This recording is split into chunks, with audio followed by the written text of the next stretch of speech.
everybody. Hi, Sharon. Oh my God, you know my name. Hi. It's so nice to see you all here. Thank you so much for coming. This is our final show of The Winter's Tale. Woo! The title disappeared right when I pointed. My name's Shannon Ward. I'm the director of the show, and I'm one of the co-managers of the theater here. This show, I'm amazed we're at the final show today. It's been a long time coming. We had auditions in October. We were supposed to do the show in February, and then Omicron came in and had other plans. So we postponed. We got back together about a month and a half ago. We had to recast some parts, and it's been kind of a wild ride, and it's been absolutely amazing. I cannot have asked for a better group of people to work with through the whole process, and just a dedicated, talented, amazing group of people. I'm so happy and thrilled, and I'm very proud of what they've accomplished. Couple of notes. We have one intermission. Each act is about an hour 15, an hour 20 minutes long. Please do not use the door marked exit. The door next to it with the lasers is the door to use if you need to use the bathroom during the show. Please feel free to use the bathroom, get concessions, anything like that during the show. We do have entrances and exits through this door here with the curtain. Artwork in the gallery is by Mary Delaney. Please enjoy during intermission.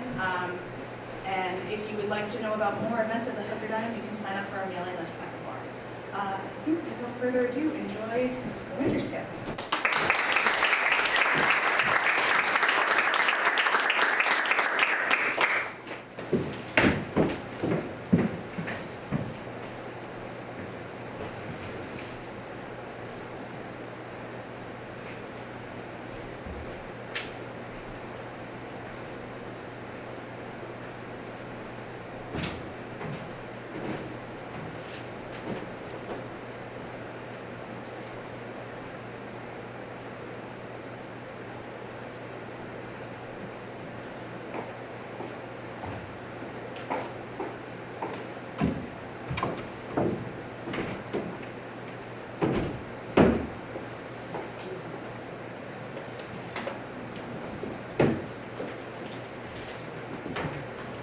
If you shall chance, Camillo, to visit Bohemia, wherein my services are now on foot, you shall see, as I have said, great difference betwixt our Bohemia and yours, Cecilia. I think this coming summer, the King of Sicilia means to pay Bohemia the visitation which he justly owes him. Wherein our entertainment shall shame us, we will be justified in our loves, for indeed, So I beseech you. Verily I speak in the freedom of my knowledge, we cannot with such magnificence in so rare, I know not what to say. We will give you sleepy drinks, that your senses, unintelligent of our insufficiency, may, though they cannot praise us, as little accuse us. Cecilia cannot show himself overkind to Bohemia. They were trained together in their childhoods, and there rooted betwixt them then such an affection which cannot choose but branch now, since their more mature dignities and royal necessities made separation of their society. Their encounters, though not personal, have been royally attorney with interchange of gifts, letters, loving embassies, that they have seemed to be together, though absent, shook hands as over a vast, and embraced, as it were, from the ends of opposed winds. The heavens continue their loves. I think there is neither malice or matter in the world to alter it. Mamilius! You have an unspeakable comfort in your young Prince Mamilius. It is a gentleman of the greatest promise that ever came into my note. I very well agree with you in the hopes of him. It is a gallant child, one that indeed makes old hearts fresh. They that went on crutches ere he was born desire yet their life to see him a man. Would they else be content to die? Yes, if there were no other excuse why they should desire to live. If the king had no son, they would be content to wait until he had one. 9 changes of the watery star have been the shepherd's note since we left our throne without a burden. Time as long again would be filled, my brother, with our thanks, and yet I should for perpetuity go hence in debt. Stay your thanks a while, and pay them when you part. Sir, that's tomorrow. I'm questioned by my fears of what may chance or breed upon our absence. Besides, I have stayed to tire your royalty. We are tougher, brother, than you can put us to it. No longer stay. 1 7 night longer. Press me not, beseech you. There's no tongue that moves, none in the world, so soon as yours could win me. So it should now, were there necessity in your request. Although my affairs do even drag me homeward. Farewell, our brother. Tongue-tied, our queen, speak you. I had thought, sir, to have held my peace until you drew oaths from him not to stay. You, sir, charge him too coldly. Tell him you're sure all in Bohemia's well. This satisfaction the bygone day proclaims. Say this, he's beat from his best ward. Well said, Hermione. To tell he longs to see his son were strong, but let him say so then, and let him go. Yet of your royal presence, I'll adventure the borrow of... A week? A week. When in Bohemia you take my lord, I'll let him there a month behind the jest prefixed for his parting. A good deed, Leontes. I love thee not a jar of the cloth, but lady she her lord. You'll stay. No, madam. Nay, but you shall. I may not, verily. Verily. You put me off with limber vows, and I, though you should seek to unsphere the stars with oaths, should yet say, sir, no going. Verily you shall not go. A lady's verily is as potent as a lord's. What would you have me do? Keep you as a prisoner and not as a guest? So you shall pay your fees when you depart, and save your thanks. How will you, my prisoner or my guest? By your dread verily, one of them you shall be. Your guest then, madam, to be your prisoner should import offending, which is, for me, less easy to commit than you to punish. Not your jailer then, but your kind hostess. Come, I'll question you of my lord's tricks and yours when you were boys. You were pretty lordlings then. Oh, we were, fair queen, 2 lads that thought there was nothing more behind but such a day tomorrow as today, and to be boy eternal. Was not my lord the verier wag of the two? We were twin lambs that did frisk in the sun and bleat the one at the other. What we changed was innocence for innocence. We knew not the doctrine of ill-doing, nor dreamed that any did. Had we pursued that life, and our weak spirits never been higher reared by stronger blood, we should have answered heaven boldly, not guilty! The imposition cleared, hereditary ours. By this we gather you have tricked since. My most sacred lady, temptations have since been born to us, for in those unpledged days was my wife a girl, and your precious self had not then crossed the eyes of my young playfellow. Grace to boot, of this make no conclusion, lest you say your queen and I are devils. Yet go on, the offenses we've made you do will answer. If first you sinned with us, and that with us you did continue fault, and that you tricked with none but with us. Is he one yet? He'll stay. At my request he would not. Hermione, my dearest, thou never spokest to better purpose. Never. Never but once. But twice have I spoke to the purpose. My last good deed was to entreat his stay. What was the first? It has an elder sister, or I mistake you. Would her name were Grace. But twice I have spoke to the purpose. Nay, when was the last? Give me, I long.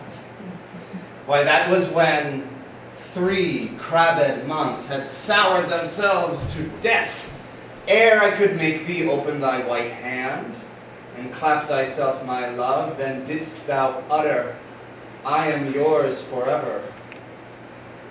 'Tis Grace indeed. Why, lo you, I've spoke to the purpose twice. The one forever earns a royal husband, and the other for some time, a friend. Too hot to mingle friendship far as mingling bloods. I have tremor cordis on me, my heart dances, but not for joy. Not joy, this entertainment. May a free face put on derive a liberty. From hardiness, from bounty, fertile bosom, and well become the agent, it may, I grant. But to be paddling palms and pinching fingers, as now they are, and making practiced smiles as in a looking glass, and then to sigh as 'twere the mort of the deer, oh, that is entertainment.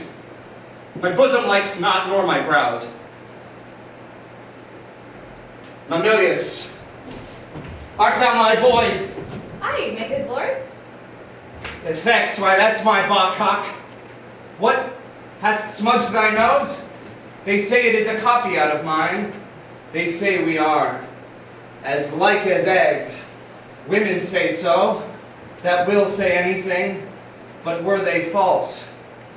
As dice are to be wished by one that fixes. No born twixt his and mine, yet were it true, to say this boy were like me.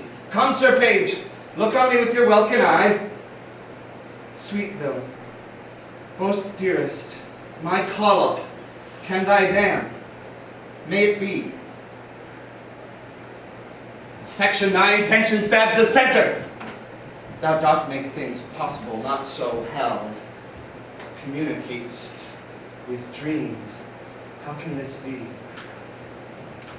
With what's unreal thou coactive art, and followest nothing, then 'tis very credent. Thou mayest cojoin with something, and thou dost, and that beyond commission, and I find it, and that to the infection of my brains, and hardening of my brows. What means Cecilia? He seems something unsettled. How, my lord? What cheer? How is't with you, best brother? You look as though you held a brow of much distraction. Are you moved, my lord? No, in good earnest. How sometimes nature will betray its folly, its tenderness, and make itself a pastime to harder bosoms.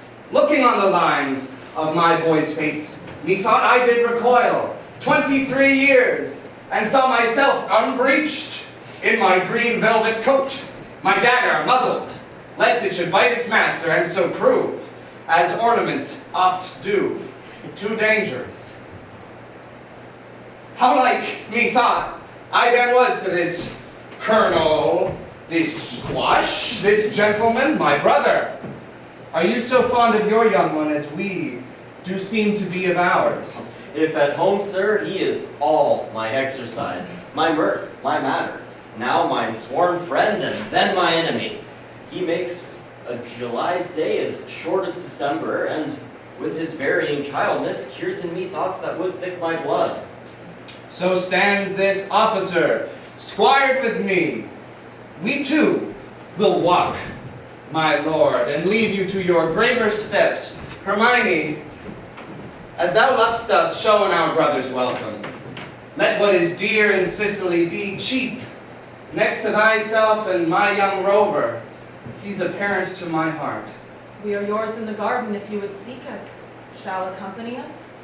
To your own bents dispose you. You'll be found, be you beneath the sky. I am angling now, but you perceive not how I give line. Go to, go to! Now she holds up the nab, the bill to him, and arms her with the boldness of a wife, to her allowing husband. Gone already. Inch thick, knee deep, and over head and ears a forked one. Go play, boy, play. Thy mother plays, and I play too, but so disgraced a part whose issue will hiss me to my grave. Contempt and clamor will be my knell. Go play, boy, play. There have been, where I am much deceived, cuckolds ere now, and many a man there is, even at this present, now while I speak this, holds his wife by the arms, and little thinks she has been sluiced in his absence, his pond fished by his next neighbor, by Sir Smile, his neighbor. Nay, there's comfort in it.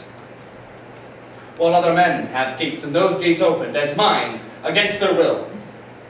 Should all despair that have revolted wives, the 10th of mankind, would hang themselves. Physic for it, there is none. It is a body planet that will strike where 'tis predominant, and 'tis powerful. Think it, from east, west, north, and south, be it concluded, no barricado for a belly. Know it. It will let in and out the enemy. with bag and baggage. Many 1,000 dons have the disease, and feel it not. How now, boy? I am like you, they say. Why, that's some comfort. What, Camillo there? Aye, my good lord. Go play Mamilius. Thou art an honest man.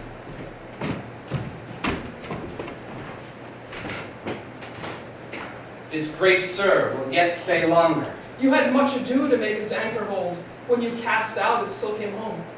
Didst note it? He would not stay at your petitions, made his business more material. Didst perceive it?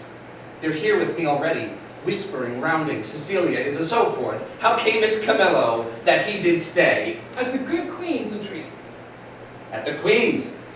But be it good, should be pertinent, but so it is not. Was this taken by any understanding pate but thine?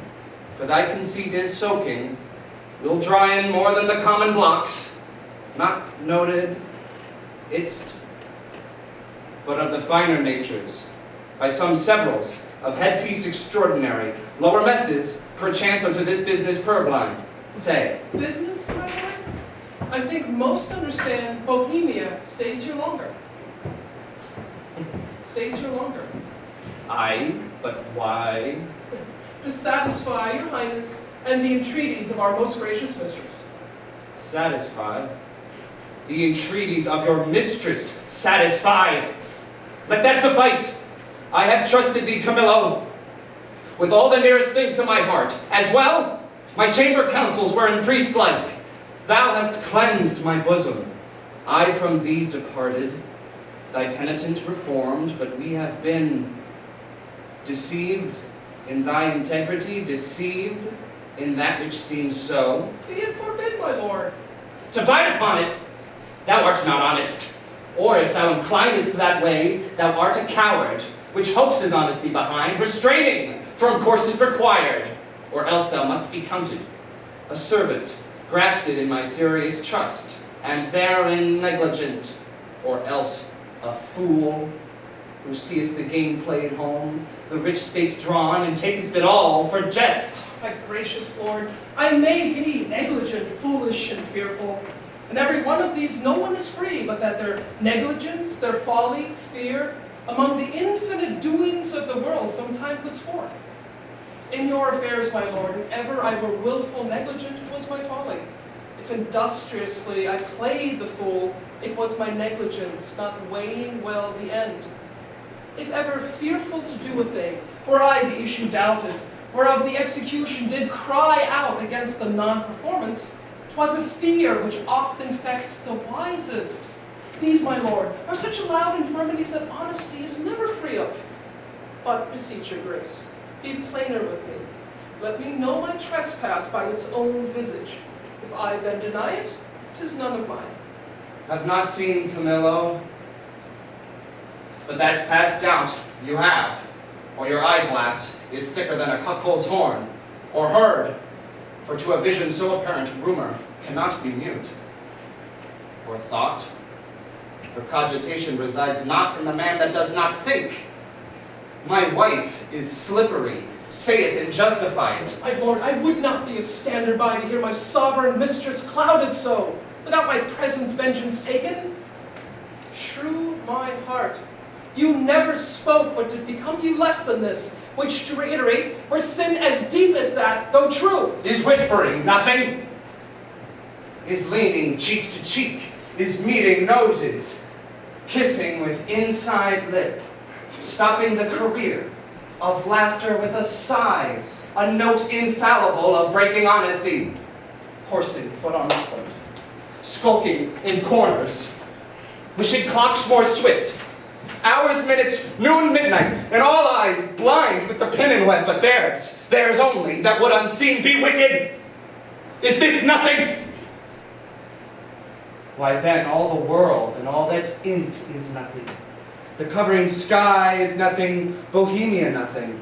My wife is nothing, nor nothing have these nothings, if this be nothing. My lord, be cured of this diseased opinion, and betimes, which is most dangerous.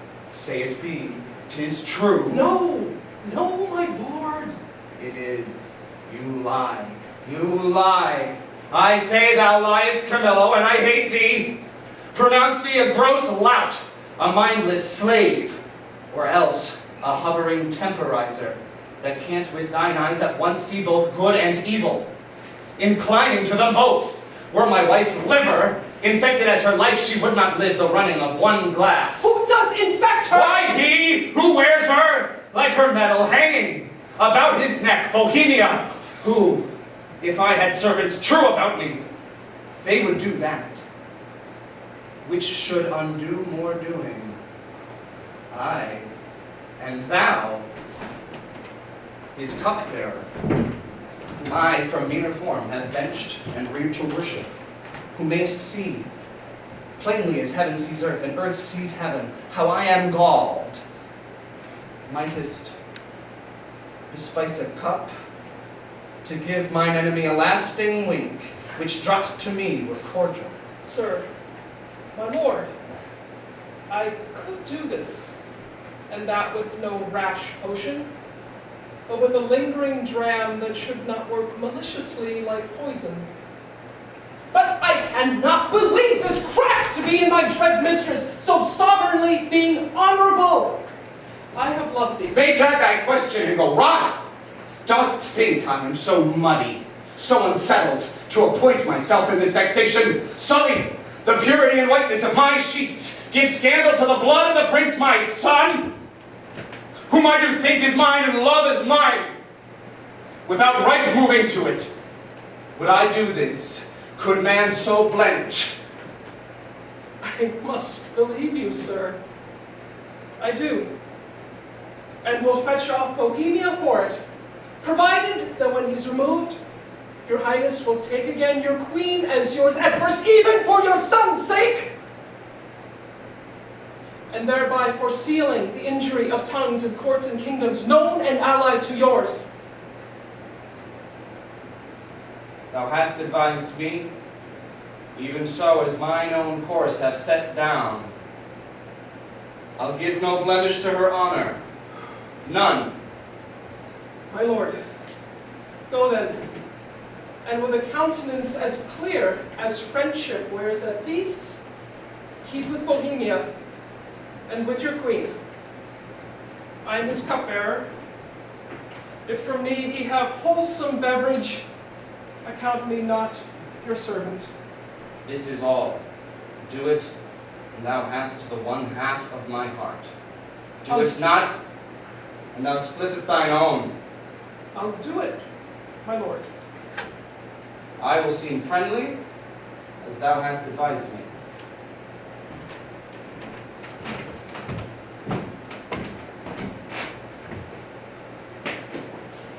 Oh, miserable lady. But for me, what case stand I in? I must be the poisoner of good Polixenes, and my ground to do it is the obedience to a master, one who in rebellion with himself will have all that are his, so too. To do this deed, promotion follows. If I could find an example of thousands that had struck anointed kings and flourished after, I'd not do it. But since nor brass, nor stone, nor parchment bears, not one, let villainy itself forswear it. I must forsake the court. To do it or no is certain to me a breakneck. Oh, happy starving now. Here comes Bohemia. This is strange. Methinks my favor here begins to warp, not speak. Good day, Camillo. Hail, most royal sir! What is the news in the court? None rare, my lord. Well, the king hath on him such a countenance as he had lost a province and region loved as he loves himself. Even now I met him with customary compliment when he, wafting his eyes to the contrary and falling a lip of much contempt, speeds from me and so leaves me to consider what is breeding that changes thus his manners. I dare not know, my lord. How? Dare not. Do not. Do you know? And dare not be intelligent to me. There is a sickness which puts some of us in distemper. but I cannot name the disease, and it is caught of you that yet are well. How caught of me? Make me not sighted like the basilisk. I have looked on thousands who have sped the better by my regard, but killed none so. Camillo, as thou art most certainly a lady, thereto clerk-like experience, which no less adorns our gentry than our parents' noble names, in whose success we are gentle. I beseech you, if you know aught which does behoove my knowledge thereof to be informed, imprison it not in ignorant concealment. I may not answer. Sickness caught of me, and yet I well? I must be answered. Dost thou hear me, Camillo? I conjure thee, by all the parts of man that honor does acknowledge, that thou declare what incidency thou dost guess of harm is creeping towards me. Well, how far off? How near? Which way to be prevented if to be, and if not, how best to bear it? Sir, I will tell you. Since I am charged in honor, and by him I think honorable, On, good Camillo. I am appointed him to murder you. By who? By Camillo?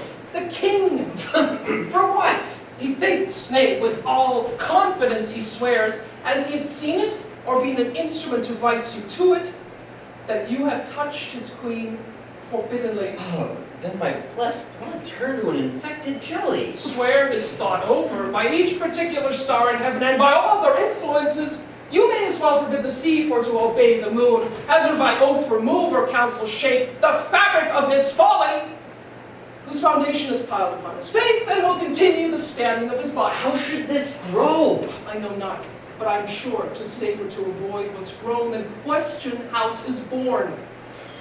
If therefore you dare trust my honesty, which lies enclosed in this trunk, that you shall bear along upon away tonight.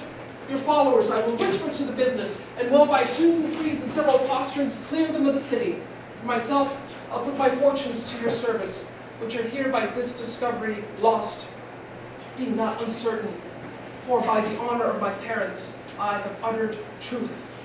I do believe thee, Camillo. I saw his heart in his face. Give me thy hand. Be pilot to me, and thy places shall still neighbor mine. My ships are ready, and my people did expect my hence departure 2 days ago. This jealousy is for a most precious creature. As she is rare, must it be great, and as his person's mighty, must it be violent. And as he does conceive, he is dishonored by a man whichever profess to him, why, his revenges in that must be made more bitter. Fear overshades me. Good expedition be, my friend. Come, Camillo.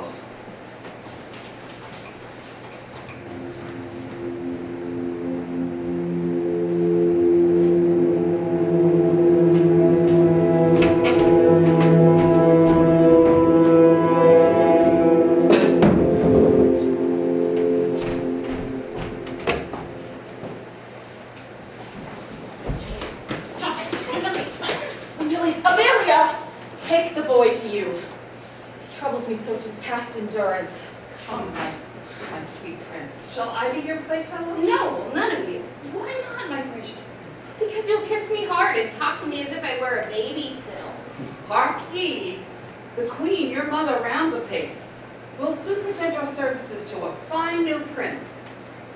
Then you'll want him with us if we'll have you. What wisdom stirs amongst you? Come, sir, I'm for you again. Come, sit by us and tell us a tale. Merry or sad shall it be. As merry as you will. A sad tale's best for winter. I have one of sprites and goblins. Let's have that then. Come, try and fright me with your sprites. You're powerful at it. There is a man. Nay, come, then on. Dwelt by a churchyard. I'll tell it softly. Yonder crickets shall not hear it. Give it in mine ear. Was he met there? His train, Camillo with him. Behind the tops of pines I met them. Never saw I men scour so on their way. I eyed them, even to their ships. How blessed am I, in my just censure and my true opinion. Alack for lesser knowledge, how cursed, in being so blessed. There may be in the cup a spider steeped, and one may drink, depart, and yet partake no venom, for his knowledge is not infected.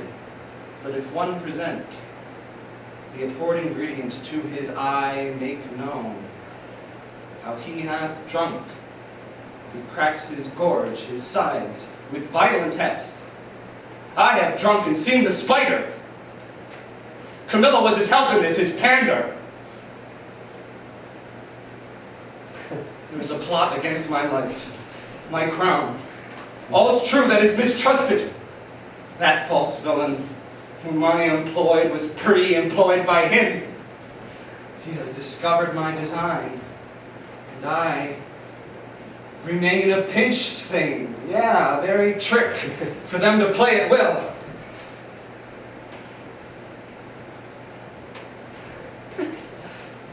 Give me the boy. I am glad you did not nurse him, though he does bear some signs of me. Yet you have too much blood in him. What is this? Sport? Bear the boy hence. He shall not come about her. Away with him, and let her sport herself with that she's big with, for 'tis Polixenes has made thee swell thus. I'd swear he had not. And I'd swear you believe my saying, however you mean the nay word. She's an adulteress.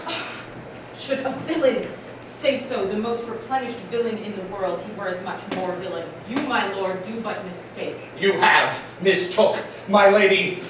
Polixenes for Leontes. I have said she's an adulteress. I have said with whom.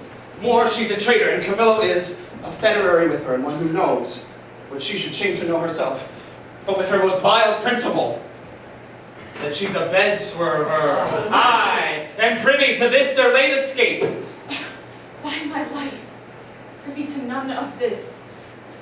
How will this grieve you, my lord, when you come to clearer knowledge that you have thus published me? You scarce can write me, but to say that you did mistake. No, if I mistake in those foundations which I build upon, the center is not big enough to bear a schoolboy's top. Away with her to prison. My lord. He that shall speak for her is afar off guilty, but that he speaks. There's some ill planet reigns. I must be patient till the heavens look with an aspect more favorable. Good my lords, I am not prone to weeping as my sex commonly are, the want of which vain dew perchance shall dry your sympathies, but I have that honorable grief lodged here which burns worse than tears can drown. As your charities shall best instruct you, measure me, and so the king's will be performed. Shall I be heard? Who is't goes with me? Beseech your highness, Amelia may be with me, for you see my plight requires it. Do not weep, good fool, when you shall know how your mistress hath deserved prison, and then abound in tears as I come out. This action that I go on is for my better grace. Farewell, my lord. I never wished to see you sorry, and now I trust I shall. Come, Amelia, you have leave. Go. Do our bidding hence. Beseech your highness, call the queen again! Be certain what you do, sir, lest your justice prove violence, in the which three great ones suffer: yourself, the queen, your son. For her, my lord, I dare my life lay down, and will do it, sir. Please you to accept it, that the queen is spotless in the eyes of heaven and to you. If it be otherwise, I'll keep my stables where I lodge my wife. I'll go in couples with her. For every inch of woman in the world, aye, every dram of women's flesh is false if she be. Hold your pieces. Good my lord. It is for you we speak, not for ourselves. You are abused and by some putter-on that will be damned for it. I would I knew the villain, I would land damn him. Be she honorful. Cease! No more! You smell this business with a sense as cold as in a dead man's nose, but I do see it and feel it. As you feel doing that, and see withal the instruments that feel.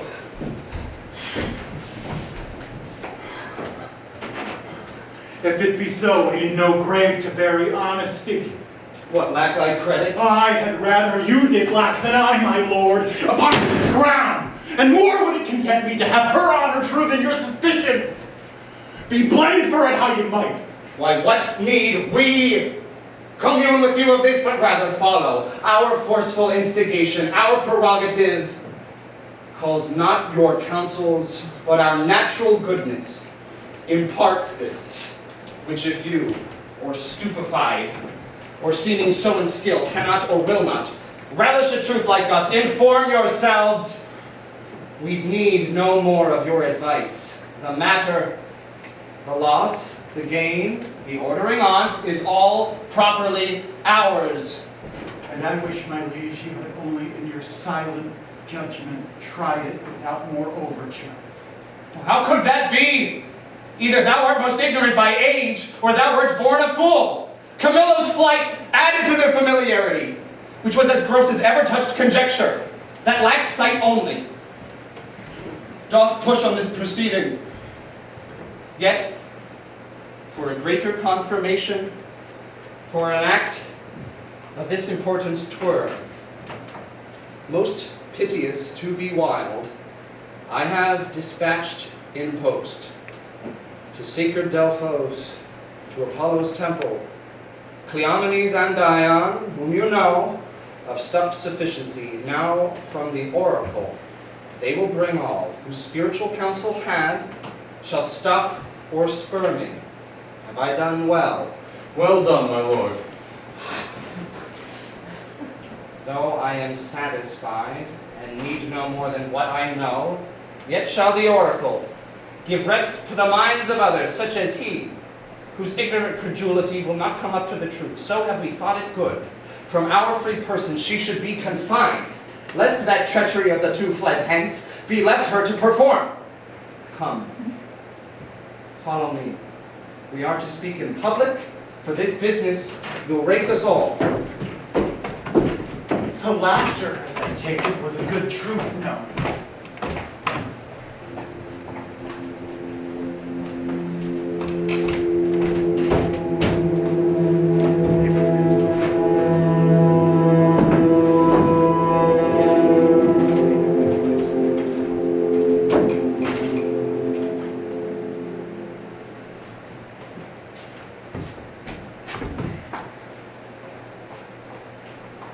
The keeper of the prison, call him.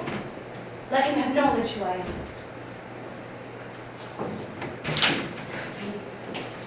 No court in Europe is too good for you. What dost thou then in prison? Good sir, you know me, do you not? For a worthy lady, and one whom much I honor. Pray you then, conduct me to the queen. I may not, madam.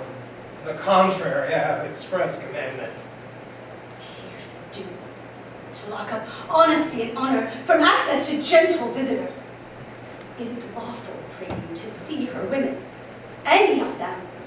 Amelia? Should it please you, madam, to put apart this here attendant, I will bring Amelia forth. Pray you now call her. Withdraw yourself. Madam, I must be present at your conference. Well, be it so, prithee.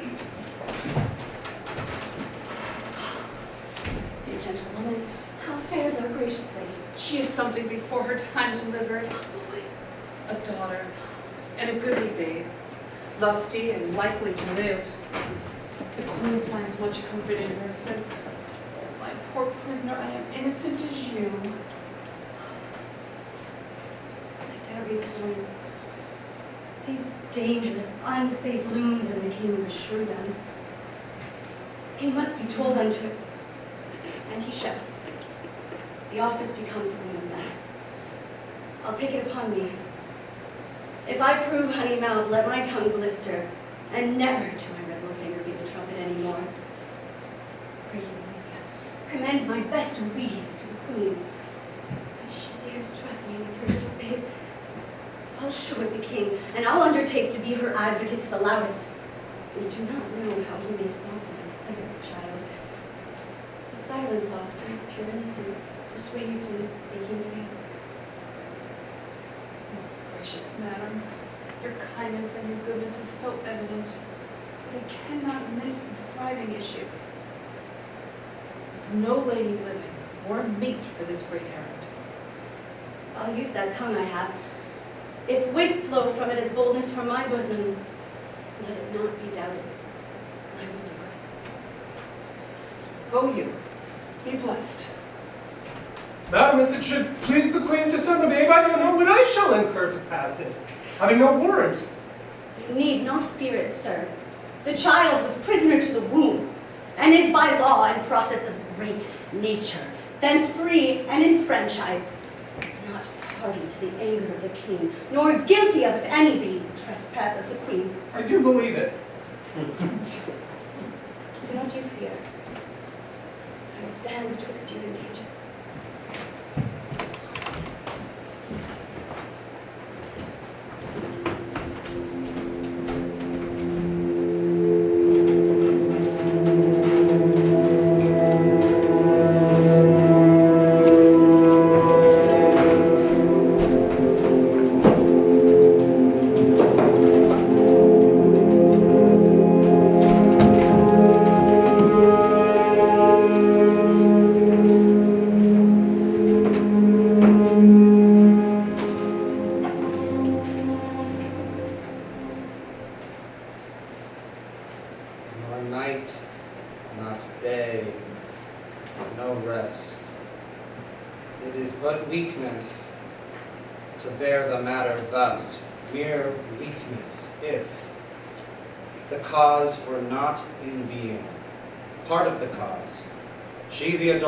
For the harlot king is quite beyond mine arm, out of the blank and level of my brain, plot-proof.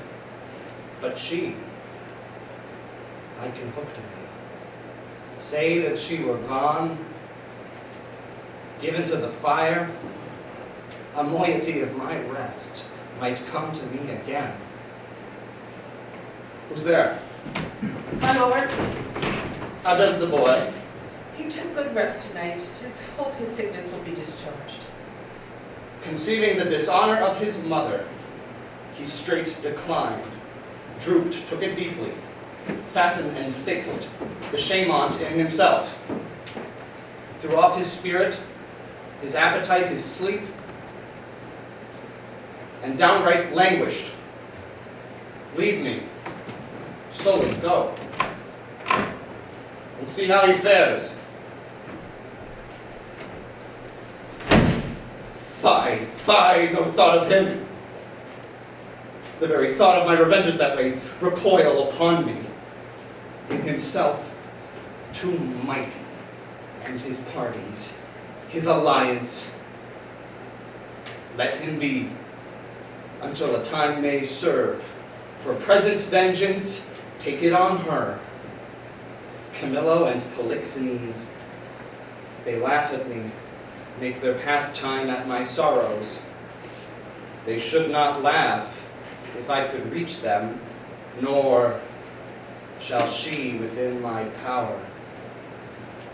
You must not enter.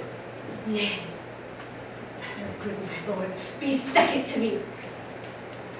Fear you his tyrannous passion more, alas, than the queen's life. A gracious, innocent soul more free than he is jealous. That's enough. Madam, he hath not slept tonight. Commanded none should come at him. No, not so hot, good sir. I come to bring him sleep, such as you that creep like shadows by him, and sigh at each his needless heavings. Such as you nourish the cause of his awakening. I do come with words as medicinal as true, honest as either, to purge him of that humor that presses him from sleep. What noise there, ho? No noise, my lord, only needful conference. How? Away with that audacious lady, Antigonus! I charge thee that she should not come about me. I knew she would. I told her so, my lord. On your displeasure's peril and on mine, she should not visit you.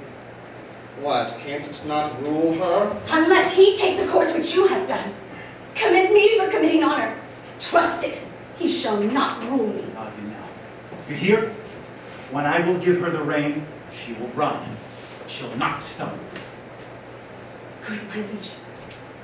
I come and I beseech you. I say I come from your good queen. Good queen. Good queen, my lord. Good queen. I say good queen. Force her hence. Let he that makes trifles of his eyes first hand me. On my own accord I'm off. But first I'll do my errand. The good queen, for she is good, hath brought you forth a daughter.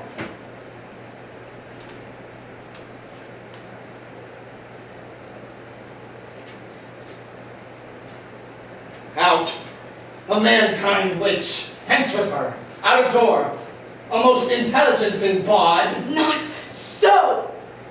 Traitors, will you not push her out? Give her the bastard! Thou dotard, thou art woman-tired, unroosted, by thy dame partlet here. Take up the bastard. Take up, I say. Forever unvenerable be thy hands if thou takest up the princess by that forced baseness which he has put upon it. He dreads his wife. I would you did. Then, 'twere past all doubt, you'd call your children yours. A nest of traitors. I am none by this good light. Nor I, nor any but one that's here, and that's himself. This brat is none of mine. It is the issue of Polixenes. Hence with it, and together with thy dam, commit them to the fire. It is yours. So like you, 'tis the worst. Behold, my lords, though the print be little, the whole matter and copy of the Father.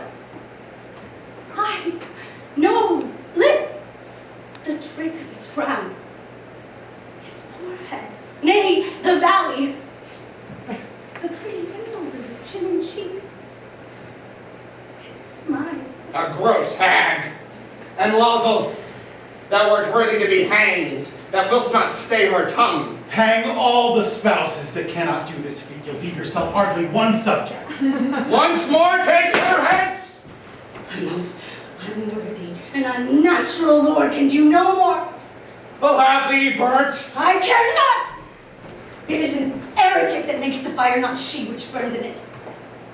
I'll not call you tyrant, but this most cruel usage of your queen, unable to produce more accusation than your own weak-hinged fancy.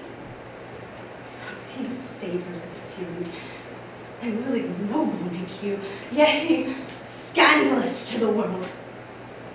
On your allegiance, out of the chamber with her. Were I a tyrant, where were her life? She durst not call me so, if she did know me one. Away with her! I pray you do not push me.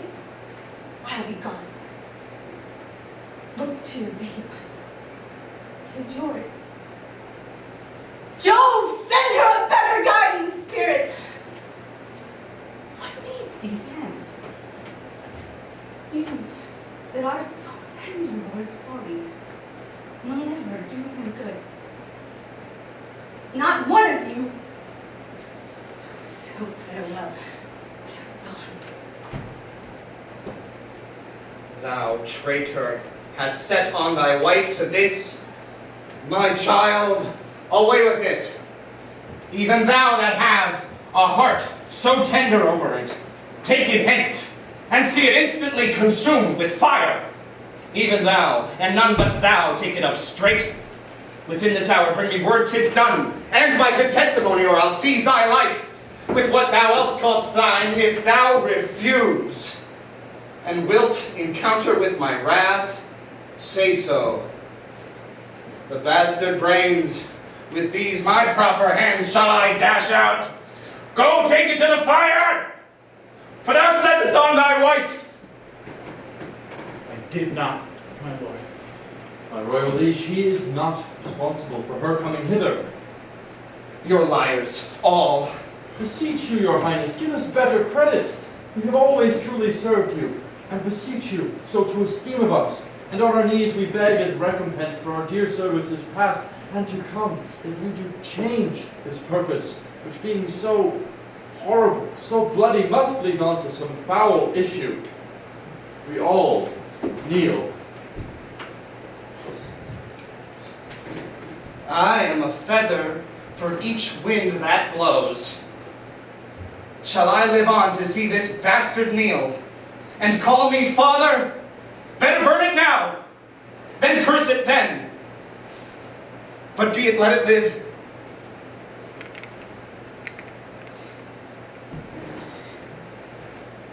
It shall not, neither. You, sir, come you hither. What will you adventure to save this brat's life? Anything? Anything that my ability may undertake, I'll pawn the little blood I have left to save the innocent. It shall be possible. Swear by this sword that wilt perform my bidding. My liege, I swear. Mark and perform it. Seest thou, for the fail of any pointant shall not only be death to thyself, but to thy lute-tongued wife, whom for this time we pardon.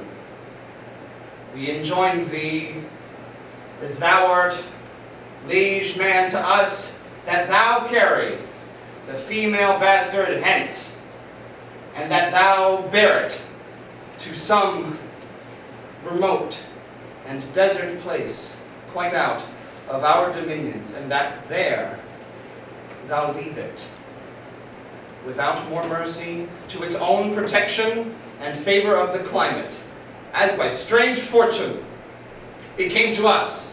I do injustice, charge thee, on thy soul's peril and thy body's torture, that thou commend it strangely to some place where chance will nurse or end it.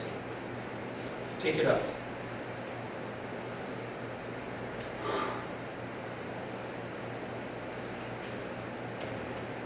I will do this, though a present death had been more merciful. Come, poor babe. Some powerful spirit instruct the kites and ravens to be thy nurses. Wolves and bears, they say, casting aside their savageness, have done like offices of pity. Sir, prosper you in more than this deed does require. And blessing against this cruelty, fight on thy side. Our thing condemned to loss.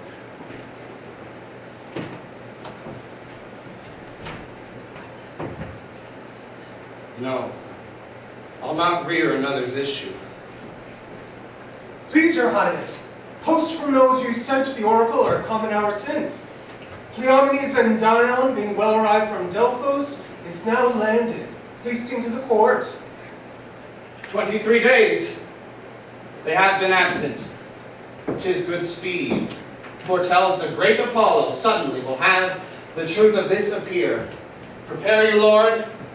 Summon a session, that we may arraign our most disloyal lady, for as she hath been publicly accused, so shall she have a just and open trial. While she lives, my heart will be a burthen to me.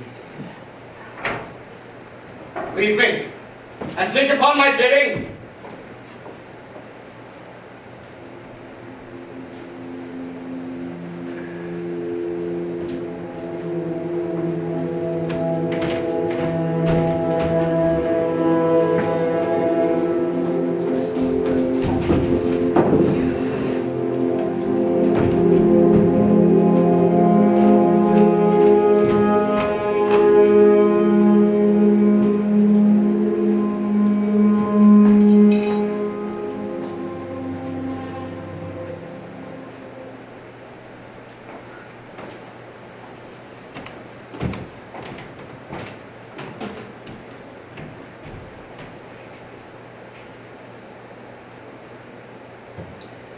This sessions, to our great grief, we pronounce, even pushes against our heart.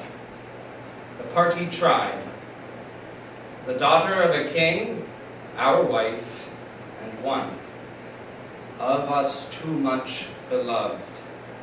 Let us be clear of being tyrannous, since we so openly proceed in justice, which shall have due course, even to the guilt or purgation.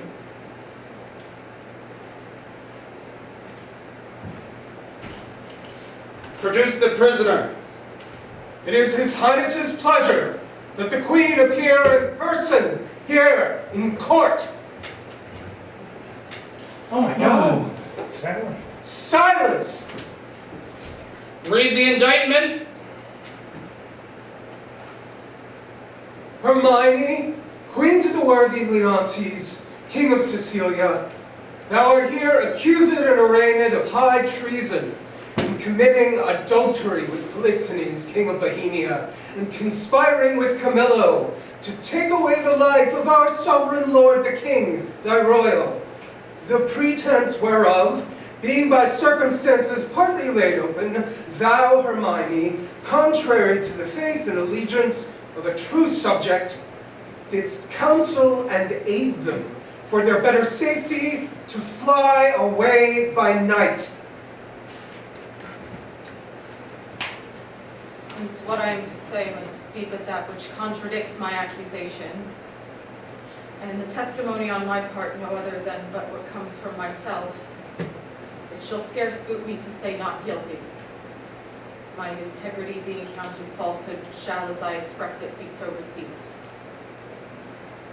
But thus, if powers divine behold our human actions as they do, I doubt not then, but innocence shall make false accusation blush, and tyranny tremble at patience. You, my lord, will best know who will least seem to do. My past life hath been as continent, as chaste, as true, as I am now unhappy, which is more than history can pattern, though devised in plate takes spectators.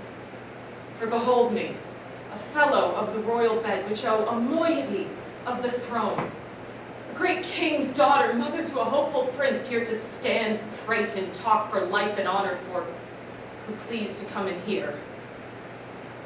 For life I weigh it as I weigh grief, which I would spare, but for honor, 'tis a derivative from me to mine, and only that I stand for. I appeal to your conscience, sir, before Polixenes came to your court, how I was in your grace, how merited to be so, and since he came with what encounter so incurrent, I have strained to appear thus. If one jot be on the bound of honor, or in act or deed that way inclining, harden be the hearts of all that hear me, and my nearest of kin cry fie upon my grave. You will not own it. More than mistress of what comes to me in name of fault, I must not at all acknowledge. For Polixenes, with whom I am accused, I do confess I loved him as in honor he required, with such a kind of love as might become a lady like me, with the love even so as you yourself commanded, which not to have done I think had bidden me both disobedience and ingratitude to you and toward your friend, whose love had spoke, even since it could speak from an infant freely, that it was yours. Now for conspiracy, I know not how it tastes, though it be dished for me to try how. All I know of it is that Camilla was an honest woman, and why she left your court, the gods themselves, wotting no more than I, are ignorant.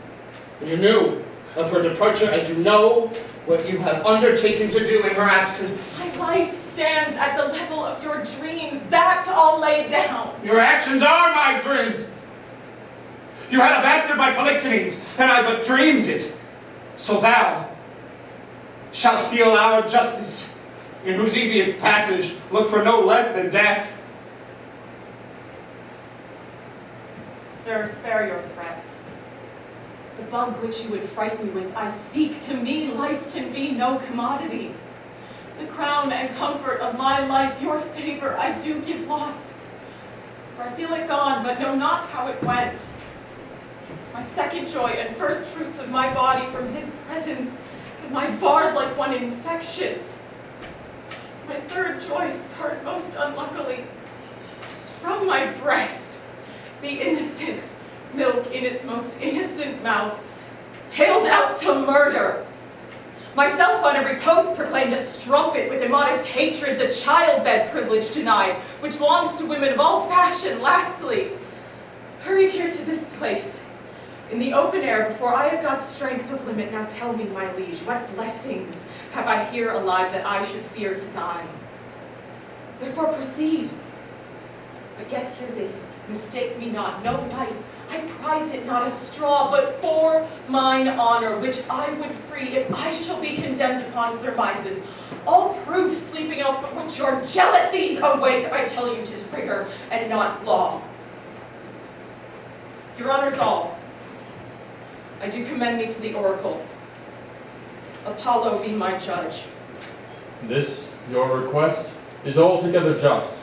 Therefore bring forth, and in Apollo's name, his oracle.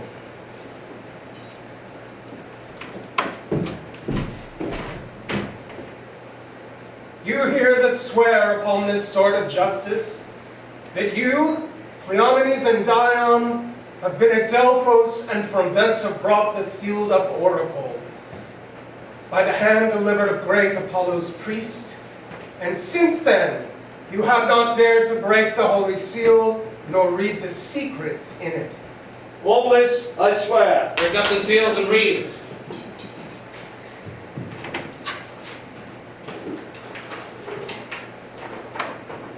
Herminius chaste, Yes. Polixenes blameless, Camillo a true subject, Leontes a jealous tyrant, his innocent babe truly begotten, and the king shall live without an heir, if that which is lost be not found. That's the red truth. My lord, even as it is here set down.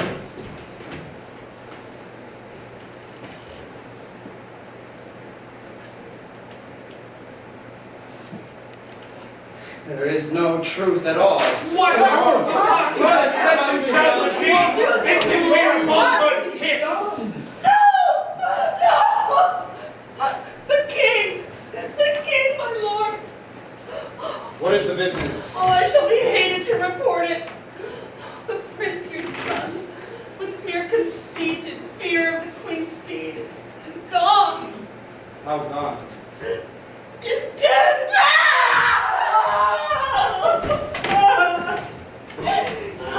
Apollo's angry, and the heavens themselves do strike at my injustice. How now there? This news is mortal to the queen. Look down and see what death is doing. Take her hence. Her heart has been overcharged. She will recover. I have too much belief in my own suspicion. Beseech you, tenderly apply to her some remedies for life.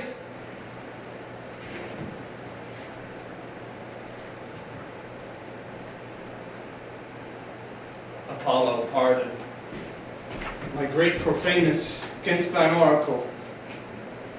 I'll reconcile me to Polixenes. Do woo my queen, recall the good Camillo, whom I proclaim a woman of truth, of mercy, for being transported by my jealousies to bloody thoughts and to revenge. I chose Camillo for the minister to poison my friend, which had been done, but that the good mind of Camillo tardied my swift command, though I, with death and with reward, did threaten and encourage her, not doing it and being done. She most humane, and filled with honor, to my kingly guest unclasped my practice, quit her fortunes here, which you knew great, and to the hazard of all uncertainties herself commended, no richer than her honor. Oh, how she glisters, thorough my rust, and how her piety does my deeds make the blacker. What fit is this, good lady? What steady torments, tyrant, hast thee for me? What wheels, racks, fires, what flame, boiling in lands newer tortures must I receive, whose every word deserves to taste thy most worst. Thy tyranny, together with thy jealousies, fancies too weak for boys, too green and idle for girls of 9. Oh, think what they have done. And then run mad, indeed stark mad, for all thy bygone fooleries were but a spice of it. That thou betrayest Polixenes, 'twas nothing that did but show thee of a fool, inconstant, and damnable ungrateful. Nor was it much. Thou would have poisoned good Camilla's honor to ever kill a king. More monstrous trespasses standing by. Where have I reckoned? To cast him forth to crows thy baby daughter, to be or none or a little, though a devil would have cast water out of fire ere done it. Nor is it directly laid to thee the death of the young prince, whose honorable thoughts high for one so tender, cleft the heart, they could conceive a gross and foolish sire, blemished his gracious dam. This is not, no late thy answer, alas. Oh Lord, when I say cry woe, the queen, sweetest creature's dead, and vengeance for it not dropped down yet. The higher powers forbid. I say she's dead. I'll swear it. If word nor oath prevail not, go and see. If you can bring tincture or luster in her lip, her eye, heat outwardly or breath within, I will serve thee as I would do the gods. Oh, thou tyrant, do not repent these things, for they are heavier than all thy woes can stir. Therefore, betake to nothing but despair. 1,000 knees, 10,000 years together, naked, fasting upon a barren mountain, and winter still, in storm perpetual, could not woo the gods to look thy way thou wert. Go on. Go on. Thou canst not speak too much. I have deserved all tongues to talk their bitterest. Say no more. However the business goes, you have made fault in the boldness of your speech. I am sorry for it. For all my faults, when I come to know them, I do regret. Alas! I've showed too much the rashness of a woman. He has touched to the noble heart. What's gone and past help should be past grief. Do not receive affliction at my petition. I beseech you. Rather, let me be punished, that minded you what you should forget. Good my lord, sir, royal sir, forgive a foolish woman. Oh, my warrior queen. Lo, fool again, I'll speak no more of her, nor your children. I'll not remember you of my own lord, who was lost too. Take your patience to you, and I'll say nothing. Thou didst speak but well, but most of the truth, which I receive much better than to be pitied of thee. Prithee, bring me to the dead bodies of my queen and son. One grave shall be for both. Upon them shall the causes of their death appear unto our shame perpetual. Once a day I'll visit the chapel where they lie, and tears shed there shall be my recreation, so long as nature will bear up with this exercise. So long, I daily vow to use it.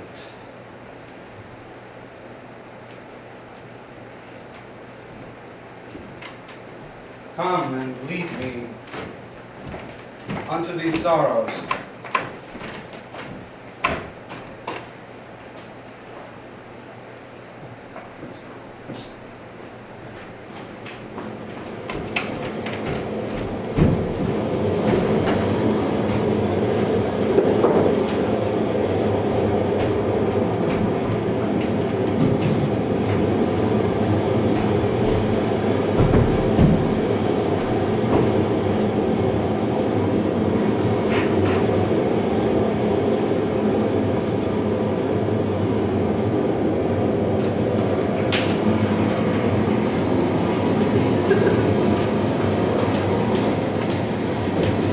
Thou art perfect then.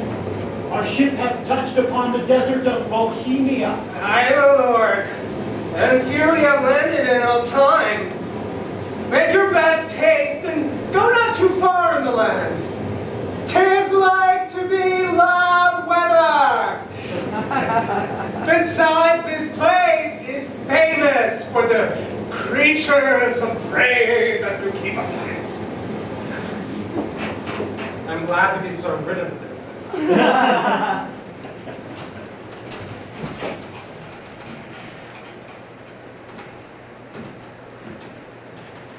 Come, poor babe.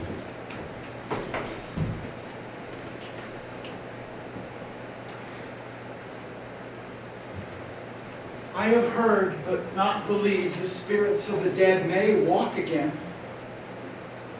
If such thing be, thy mother appeared to me last night, for ne'er was dream so like awaking.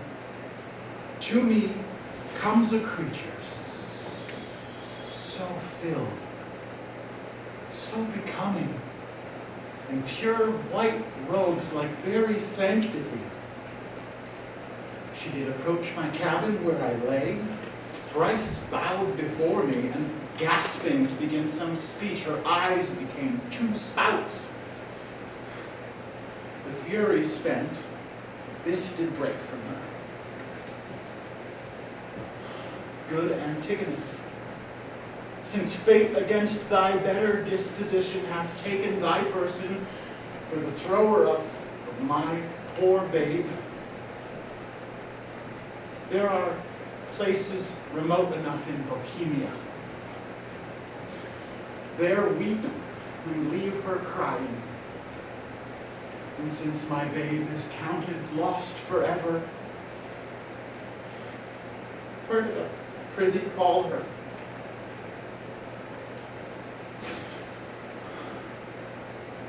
And for this ungentle business put on thee by my lord, thou ne'er shalt see thy wife Paulina more.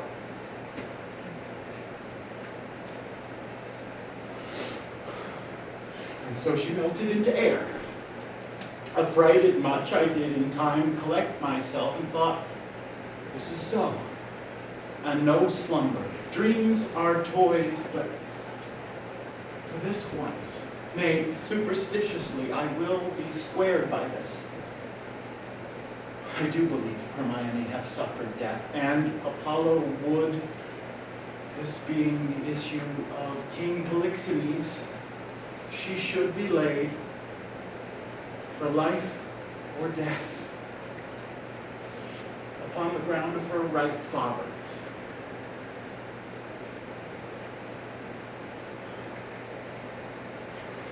Blossom, speed thee well.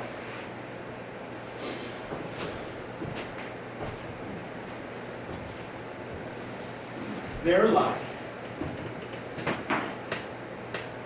And there, thy character. And there these, which may, if fortune please, both breed thee pretty and still rest bound.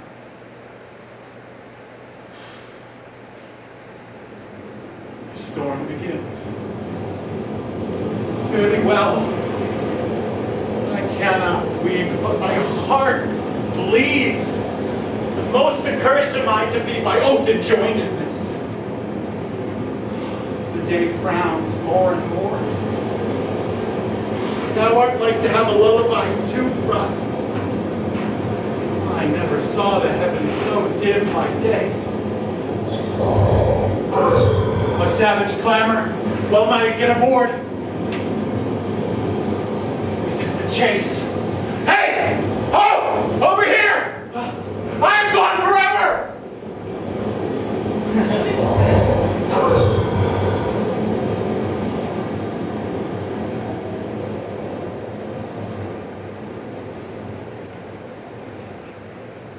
I would there were no age between 16 and 23, or that youth would sleep out the rest.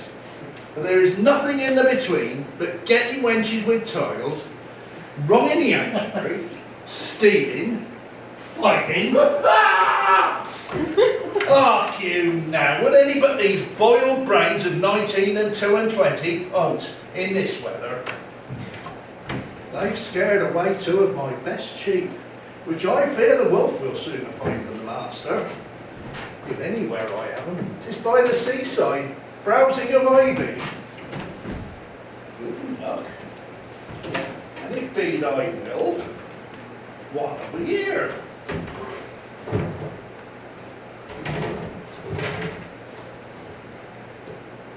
Mercy on us, a bairn! A very pretty bairn. Oh, you're a child, I wonder. Pretty one. A very pretty one. Sure, some scope. Though I am not bookish, yet I can read waiting gentlewoman in the scape. This has been some stair work, some trunk work, some behind door work. They were warmer that got this than the poor thing is here. But take it up for pity. But I'll tarry till my son come. She allude, but even now. Whoa! Oh ho!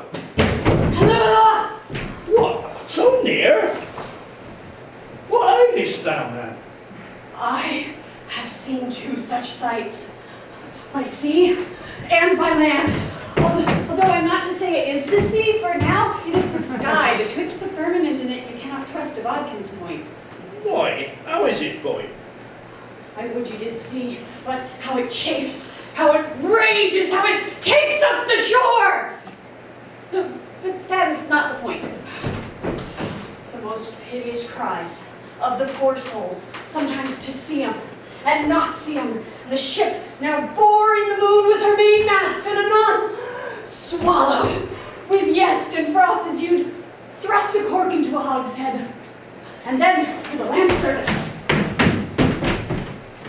To see how the bear tore out his shoulder bone, and he cried for me to help. Oh, and said his name was Antigonus, a nobleman. But to make an end of the ship, to see how the sea flap-dragoned it, but how the poor souls roared, and the sea mocked them, and how the poor gentleman roared, and the bear mocked him, both roaring louder than sea or weather. Nay, mercy! When was this, boy? Now, I've not winked since I saw these things. The men are not yet cold under the water, nor the bear half dying on the gentleman. He's at it now. Would I had been, boy, to have helped the old man? Oh, I would you'd been by the ship's side to have helped her. There your charity would have lacked footing. Heavy matters. Heavy matters. Now look thee here. Now bless thyself. Thou mettest with things dying, I with things newborn. Here's a sight for it. Look thee. A bearing cloth for a squire's child. Look thee here. Take up. Take up, boy. Open it so let's see. You must told me I'd be rich by the fairies. This is some changeling. Open it. What's within, boy? You're a made old man. If the sins of your youth are forgiven you, you're well to live. It's gold, all gold. This is very gold, boy. And 'twill prove so. What with it? Keep it close. Oh, the next way. We are lucky, boy, and to be so still requires nothing but secrecy. My sheep, go. Come, good boy. The next way home. Go you the next way with your findings. I'll go see if the bear is gone from the gentleman and how much he hath eaten. If there be any of him left, I'll bury it.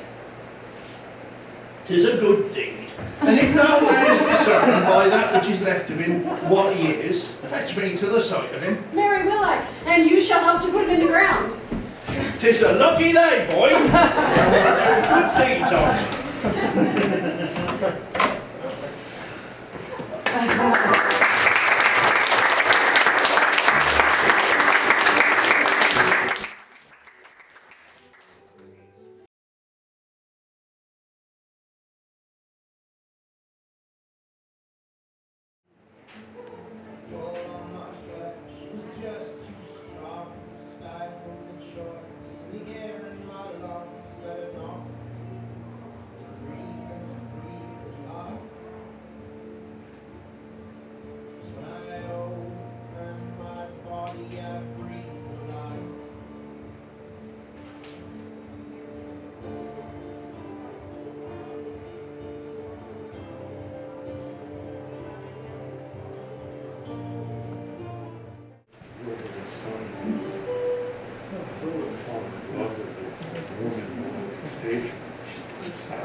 And they flee.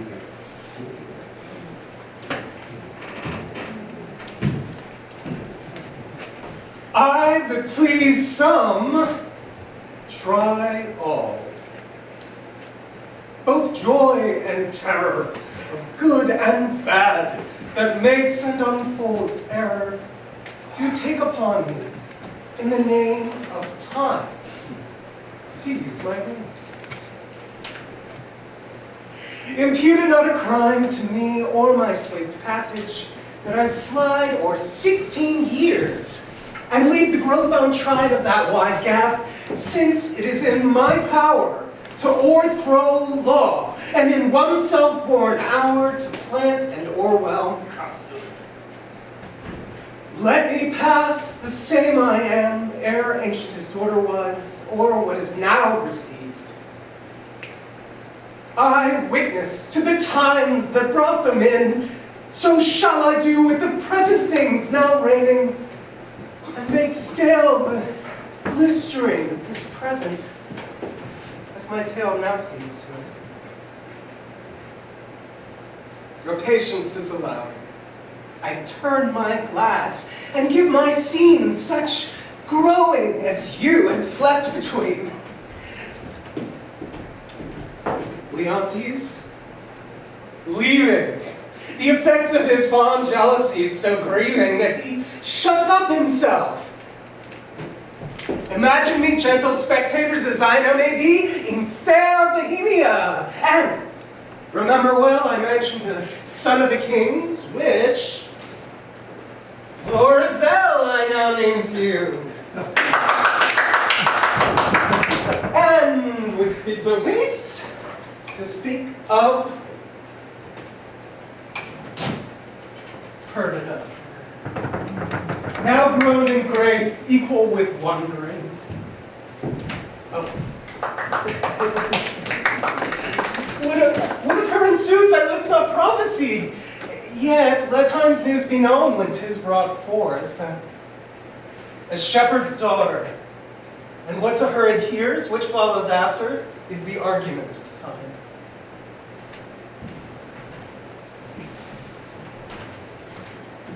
Of this, allow, if ever you have spent time, worse ere now. If never, Yet the time himself doth say he wishes earnestly he never may. I pray thee, good Camillo, be no more importunate. 'Tis a sickness to deny thee anything, a death to grant this. It is 15 years since I saw my country.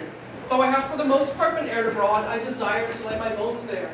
Besides, the penitent king my master hath sent for me, to whose feeling sorrows I might be some away, which is another spur to my departure. As thou lovest me, Camillo, wipe not out the remainder of thy services by leaving me now. The need I have of thee, thine own goodness hath made. Better never to have had thee than thus to want thee. Of that fatal country, Cecilia, prithee speak no more, whose very naming punishes me with the remembrance of that penitent, as thou callest him, and reconciled king, my brother, whose very loss of his most precious queen and children are even now to be afresh lamented. Say to me, when sawest thou the Prince Florizel, my son? Sir, it is 3 days since I saw the prince. He is of late much retired from court, and is less frequent to his princely exercises than formerly he hath appeared. That is something that I have considered. And with some care, Camillo, he is seldom from the home of a most homely shepherd, a man, they say, that from very nothing and beyond the imagination of his neighbors hath grown into an unspeakable estate. I have heard, sir, of such a man, who hath a daughter of most rare note. The report of her is extended more than can be thought to begin from such a cottage. That is likewise part of my intelligence, but I fear the angle that plucks our son thither. Thou shalt accompany us to the place where we will, not appearing as we are, have some question of the shepherd, from whose simplicity I think it not uneasy to get to the cause of my son's resort thither.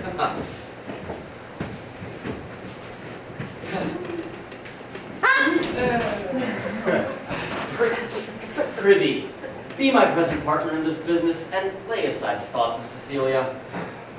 I willingly obey your command. My best Camillo, we must disguise ourselves.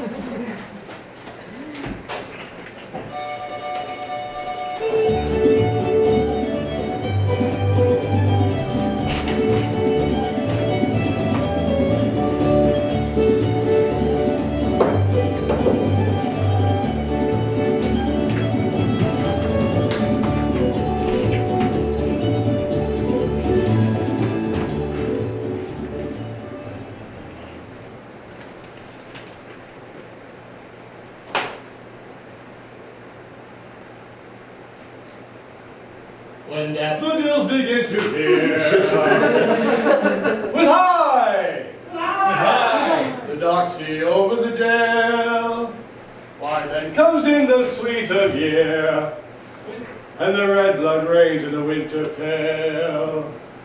White sheets bleaching on the hedge, with high, with high, with high, with high. The sweet birds how they sing, put my pugging tooth on edge, for a quart of ale is a dish for a king. I have served Prince Florizel, and in my time wore 3 pile, but now I'm out of service. White sheep bleaching on the hedge, with high, with high. White sheep bleaching on the hedge, with high. Like that tira-lira chant, with high, the thrush and jay, a summer songs for me and my aunt will be lie tumbling in the hay. My sheep bleaching on the hedge, with high. My traffic is in sheets, and when the kite builds, look to lesser linens. My father named me Autolycus, who being as I am, littered under Mercury, was likewise a snapdraft of unconsidered trifles. With dye and drab I purchase this comparison, and my revenue is the silly cheat. Gallows and knocks are too powerful on the highway. Beatings and hangings are terrors to me for life to come. I sleep out the thought of it. A prize, a prize. Every leaden weather Todd. Every Todd yields a pound and odd shilling. 1,500 short. What comes the wool to? It's a spring hole, the top is mine. I cannot do it without counters. Let's see what I could buy for our sheep shearing fest. 3 pounds of sugar, 5 pounds of currants, rice. What is this sister of mine to do with rice? Something about my father hath made her mistress of the feast. I must have saffron to color the warden pies, mace, dates. None, that is out of my note. Nutmeg 7, a race or 2 of ginger. Oh, but that I may beg. 4 pounds of prunes and as many of raisins of the sun. Oh God, help me! Oh, help me! Pluck out but these rags and then death, death! Oh, poor soul, thou hast need of more rags to lay on thee rather than have these off. I am beaten, sir, and robbed. My money and apparel taken from me, and these detestable things put on me. What, by a horseman or a footman? A footman, sir, a footman. Indeed, it should be a footman by the garments he has laid on thee. If this be a horseman's coat, it hath seen very hot service. Ah! Come, let me get a hand. Oh, I'm afraid my shoulder blade might be out. Oh, how can't stand? Oh, you've done me a charitable office. Oh, dost thou lack any money? I have a little money. No, sir, no, I beseech you, offer me no money. It kills my heart. Well, what manner of fellow is he that robbed you? A fellow I've known to go about with trauma dames. I once knew him as a servant of the prince. I cannot say, good sir, by what virtue it was, but he was certainly whipped out of the court. His vices, you would say. There's no virtue whipped out of the court. Vices, I would say. I knew him well. He had since been an ape-bearer, and in the process, sir, a bailiff. He then compassed the motion of the prodigal son. And he married a tinker's wife, not far from my land and living lies. And having flown over many knavish professions, settled only in rogue. Some call him Autolycus. He hunts waits, fairs, and bear baitings. Very true. It is him. He is the rogue that dressed me in this apparel. Not a more cowardly rogue in all Bohemia. If you had but looked big and spitting, you'd have run. I must confess I'm no fighter. I'm faint at heart in that way, and he knew it. I warned him. Well, how do you now? I can stand, and even walk, and I will even take my leave of you. Oh, shall I take thee along the way? No, good face. No, sweet soul. Fare thee well. I must go buy spices for our sheep shearing.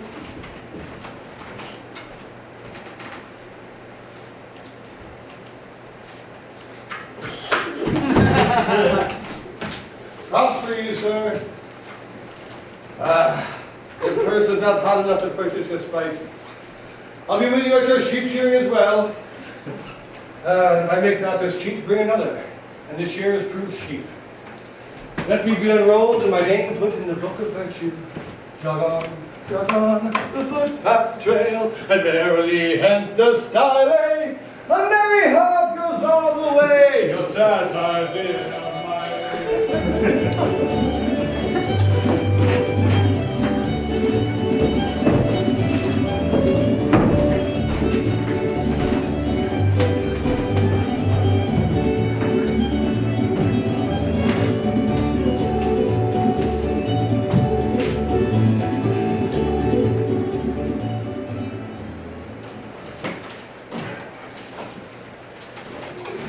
These your unusual weeds to each part of you do give a life. Your shepherdess, your Flora, peering in April's front. This, your sheep shearing, is a meeting of the petty gods, and you, the queen on it. Sir, my gracious lord, to chide your extremes now becomes me. Oh, pardon that I name them the high self, the gracious mark of the land, you have obscured with a swain's bearing. And me, poor lowly maid, most goddess-like priest, I I should blush to see you so attired. Swoon, I think, to show myself a glass. I bless the time when my good falcon made her flight across thy father's realm. Now Jove afford your cause. To me the difference forges dread. Your greatness had not been used to fear, but now I tremble to think your father by some accident should pass this way as you did. Behold the fate. How would he look to see his work so noble vilely bound up?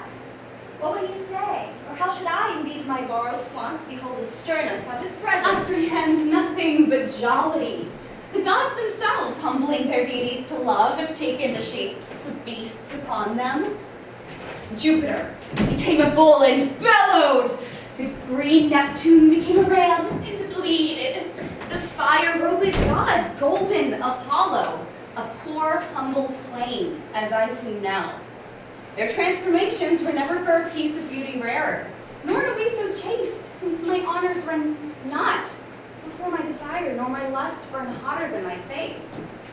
But sir, your resolution cannot hold, when 'tis opposed as it must be by the power of the king. Thou dearest Perdita, I prithee, darken not the mirth of the feast, for all be thine, my fair.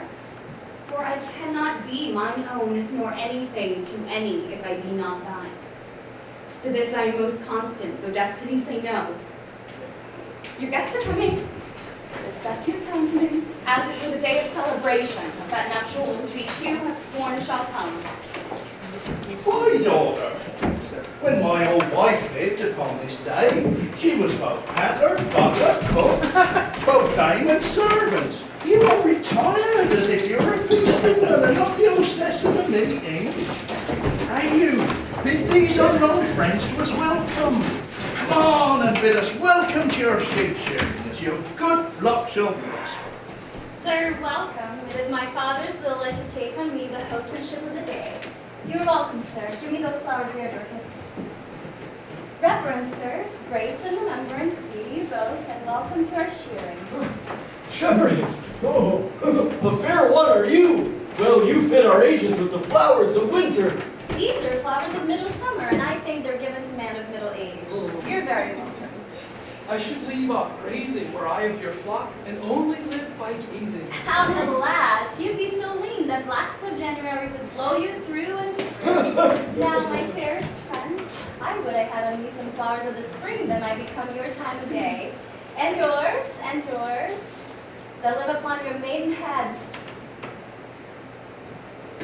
Come, take your flowers. Methink I play as I see when doing with some strolls. Should this robe of mine thus change my disposition? What you do still betters what is done. When you speak sweet, I'd have you do it ever. When you dance, I wish you a wave of the sea, that you might do nothing but that. And move still, so, and own no other function. Your phrases are too large, Dork. But come, our dance, I pray. Your hand, my Perdita, so turtles pair that never mean to part. I'll swear by it. This is the prettiest lowborn's lass that ever ran the green sward. Nothing she does or seems but smacks of something greater than herself. Too noble for this place. He tells her something that makes her blood look out. Come on, strike up. Mopsa must be your mistress. Marry garlic to mend her kissing with. Now in good time. Now, not a word. We stand upon our manners. Come on, strike up.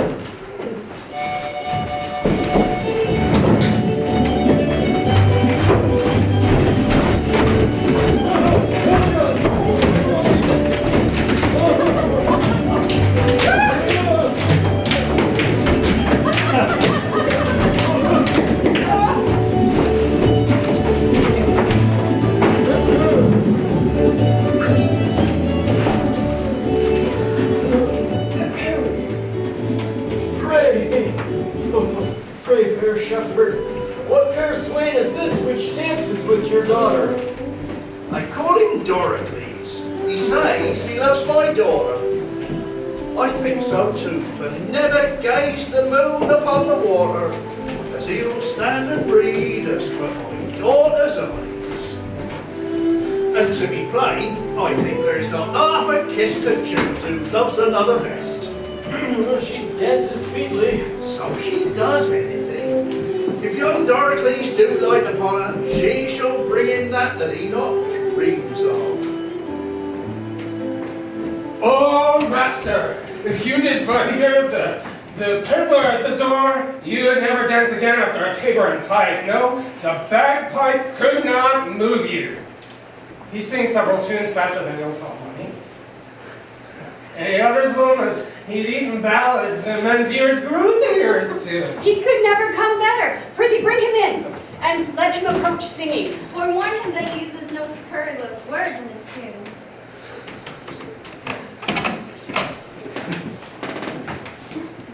Blonde as white as driven snow, cypress black as there were crows, lungs as sweet as damask roses, past the faces and the noses, bugle bracelets, necklace amber, perfume for the ladies' chamber, golden cross, stomach ears for all my lads to give their dears, pins and poking sticks of steel, what made lack from head to heel, come buy of me, come buy, buy lads, or else your lassies cry, come buy,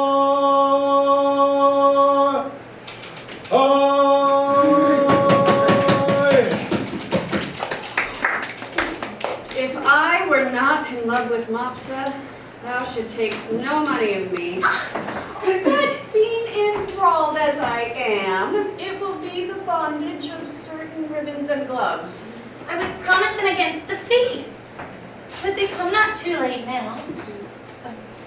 You were promised more than that, or they'll be liars! Oh, he hath given you all he promised you, and maybe he hath given you more, which will give him chance to give you again. Is there no manners left among maids? Is there not milking time, or when thou hast gone to bed, or kiln hole to whistle out the secrets? You must be tittle-tattling before all of our guests. 'Tis well they are whispering. Clamor your tongues. Not a word more. I have done! You promised me some tawdry lace and a pair of sweet hoops. Have I not told thee how I was cozened along the way and lost all my money? And indeed, our cousin is aboard, sir.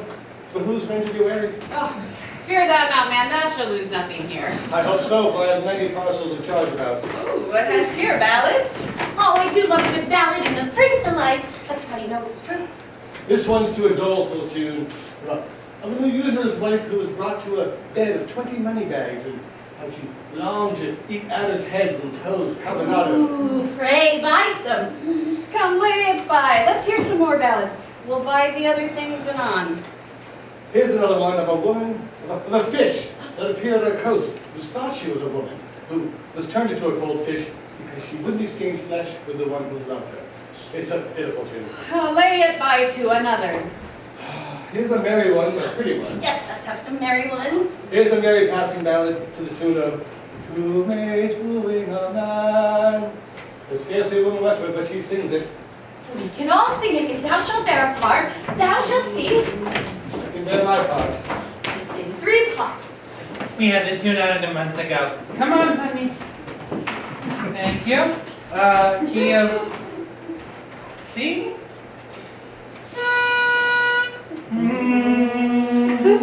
One, two. We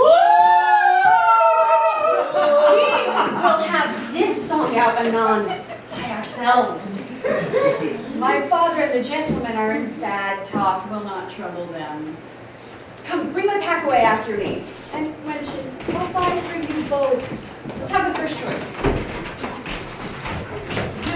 You'll pay well for it, sir. Will you buy any tape, any lace for your cape? My dainty duck, my dear any silk, any thread, any toys for your head? Of the newest and finest wearer.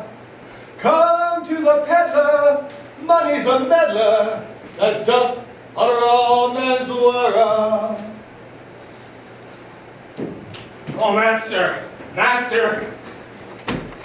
There are 3 carters, 3 shepherds, 3 neat herds, and 3 swine herds, and they have made themselves all manner of hair. They call themselves staterers, and they have a dance that the wenches say to gather them all free of gambles. Away, will none on't. Here has been too much only foolery already. I know, sir, we weary you. You weary those that refresh us. Pray, let's see these 4 threes of herdsmen. 1 3 of them, sir, dancing before the king. Ah, let them come in, but quickly now. Why, let's get the door, sir.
You'll know more of that hereafter.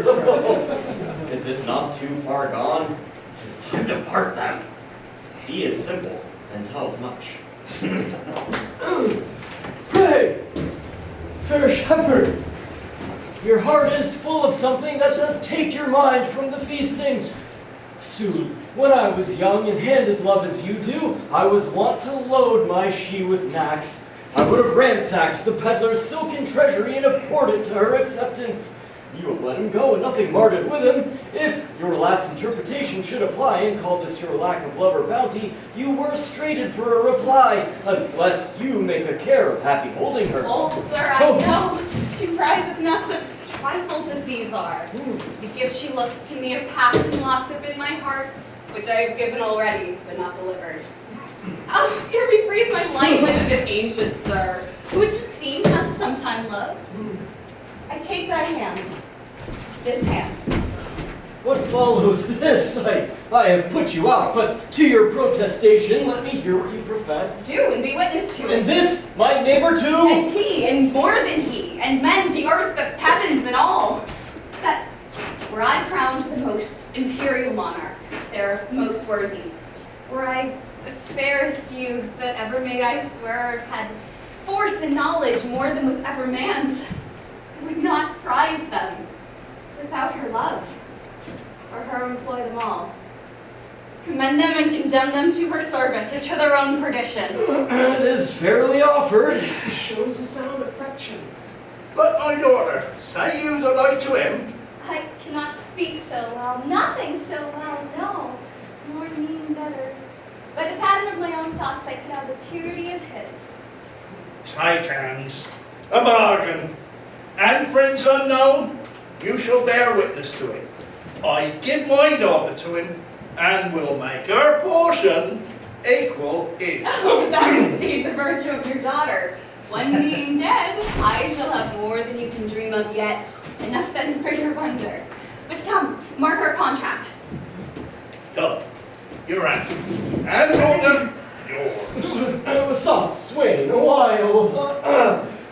Beseech you, have you a father? I have, and what of him? Well, knows he of this? He neither does nor shall. Well, methinks a father is at the nuptial of his child, guess which best becomes the table. Pray you once more, is not your father incapable of reasonable affairs? Is he not stupid with age and altering rooms? Can he speak? Hear? Dispute his own estate? No man from man, well, lies he not bedridden? No, good sir, he has his health, and ampler strength indeed than most time of his age. But then by my white beard, you put him out. If this be so a wrong, something unfilial. Reason, my child should choose himself a wife, but by good reason, the father, all whose joy is nothing else but fair posterity, should hold some counsel in such a business. But for some other reasons, my brave sir, which 'tis not fit you know, I not acquaint my father of this business. Let him know it. He must not. Prithee, let him. No, he must not. Let him, my child. He shall not need to grieve at knowing of thy choice. Come, he must not. Mark our contract. Mark! You're divorced. young sir, whom son I dare not call. Thou art too base to be acknowledged. Thou, a scepter's heir, that thus affectest a sheep's hook? Thou, old traitor, I'm sorry, but by hanging thee I can shorten thy life by 1 week. Thou, fresh piece of excellent witchcraft, who of force must know the royal fool thou copest with. My heart! I'll have thy beauty scratched with briars and made more homely than thy state. For thee, fond boy, if ever I may know, thou dost but sigh that thou no more shalt see this knack, as never I mean thou shalt. I'll have thee barred from succession, not hold thee of our blood. Mark thou my words. Follow us to the court. And you, enchantment, worthy enough a herdsman, if ever, henceforth, thou these rural latches to his entrance open, will hoop his body more with thy embraces. I'll devise a death as cruel for thee as thou art tender to it!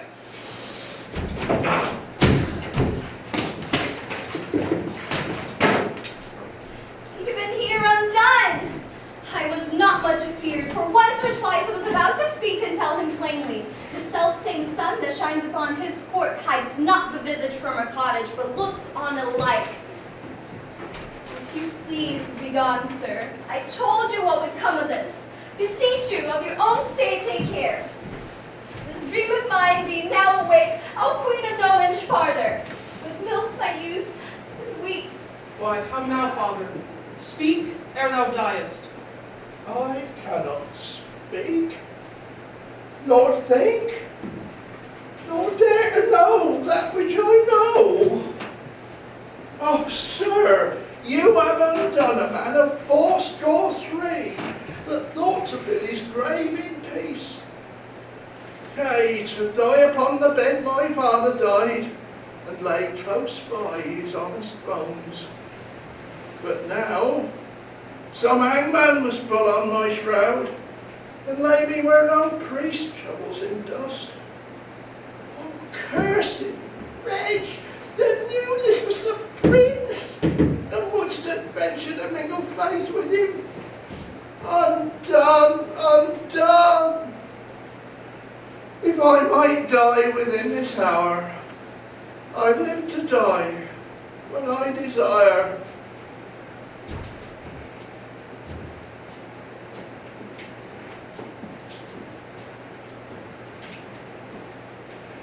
Why look you so upon me? I am but sorry, not afeard. Delayed, but nothing altered. What I was, I am, more straining on from plucking back, not following my leash unwillingly. Gracious my lord, you know your father's temper. This time he will allow no speech, which I do guess you do not purpose to him, and as hardly will he endure your sight as yet, I fear. Then, so the fury of his highness settled, come not before him. I not purpose it, I think. Camillo. Even she, my lord. I told you 'twould be thus. I told you my dignity would only last but till 'twere known. It cannot fail but by the violation of my faith. Lift up thy looks. From my succession wipe me, father. I am heir to my affections. Oh, be advised. I am. This is desperate, So sir. call it so, but it does fulfill my vow. I needs must think in honesty, Camillo. Not for Bohemia, nor the pomp that maybe there it gleamed. For all the sun sees, or the close earth blooms, or the vast sea hides, in unknown fathoms will I break my oath to this my fair beloved. Therefore I pray you, as you have ever been my father's honored friend, when I leave, as in faith I mean not to see him anymore, cast your good counsels upon his passion. This you may know, and so deliver. I am put to sea, with her whom here I cannot hold on shore. What course I mean to hold shall nothing benefit your knowledge. Oh, my lord, I would your spirit were easier for advice or stronger for your need. Hark, heard enough. I'll hear you by and by. Oh, he's irremovable, resolved for flight. Now were I happy if his going I could frame to serve my turn, save him from danger, do him love and honor, purchase the sight again of dear Cecilia, and that unhappy king, my master, whom I so much thirst to see. Now, worthy Camillo, I am so fraught with curious business I leave out ceremony. Sir, I think you have heard of my poor services in the love that I have borne your father. Very nobly have you deserved. Well, my lord, if you may please to think I love the king, and through him what is nearest to him, which is your gracious self, embrace but my direction. If your more ponderous and settled project may suffer alteration, on mine honor, I'll point you where you shall have such receiving as shall become your highness, or you may enjoy your mistress, marry her, and with my best endeavors in your absence, your discontented father strive to qualify and bring him up to like it. How? Camillo, may this almost a miracle be done. Have you thought on a place where to you'll go? Not any yet. Then list to me. This follows. If you will not change your purpose but undergo this flight, make for Sicilia, and there present yourself and your fair princess, for so I see she must be so, for Leontes. She shall be habited as it becomes the partner of your bed. Methinks I see Leontes opening his free arms and weeping his welcomes forth, asks thee, the son, forgiveness, as 'twere in the father's person, kisses the hands of your fresh princess, o'er and o'er divides him twixt his unkindness and his kindness. The one he chides to hell, and bids the other grow faster than thought or time. What color for my visitation shall I hold up before him? Sent by the king your father to greet him and to give him comforts. There is some sap in this. I am bound to you. A cause more promising than a wild dedication of yourselves to unpacked waters, undreamed shores, most certain to miseries enough. Besides, you know, prosperity's the very bond of love, whose fresh complexion and whose heart together affliction alters. One of these is true. I think affliction may subdue the cheek, but not take into mind. Yea, say you so? I cannot say 'tis pity, she lacks instructions, for she seems a mistress to most that teach. Your pardon, sir, to this I'll blush you thanks. Oh, my prettiest pardon, but oh, the thorns we stand upon. Camillo, preserver of my father, now of me, the medicine of our house, how shall we do? We are not furnished like Bohemia's son, nor shall appear in Sicilia. My lord, fear none of this. I think you know my fortunes do all I dare. It shall be so my care to have you royally appointed as if the scene you play were mine. For instance, sir, that you may know you shall not want one word.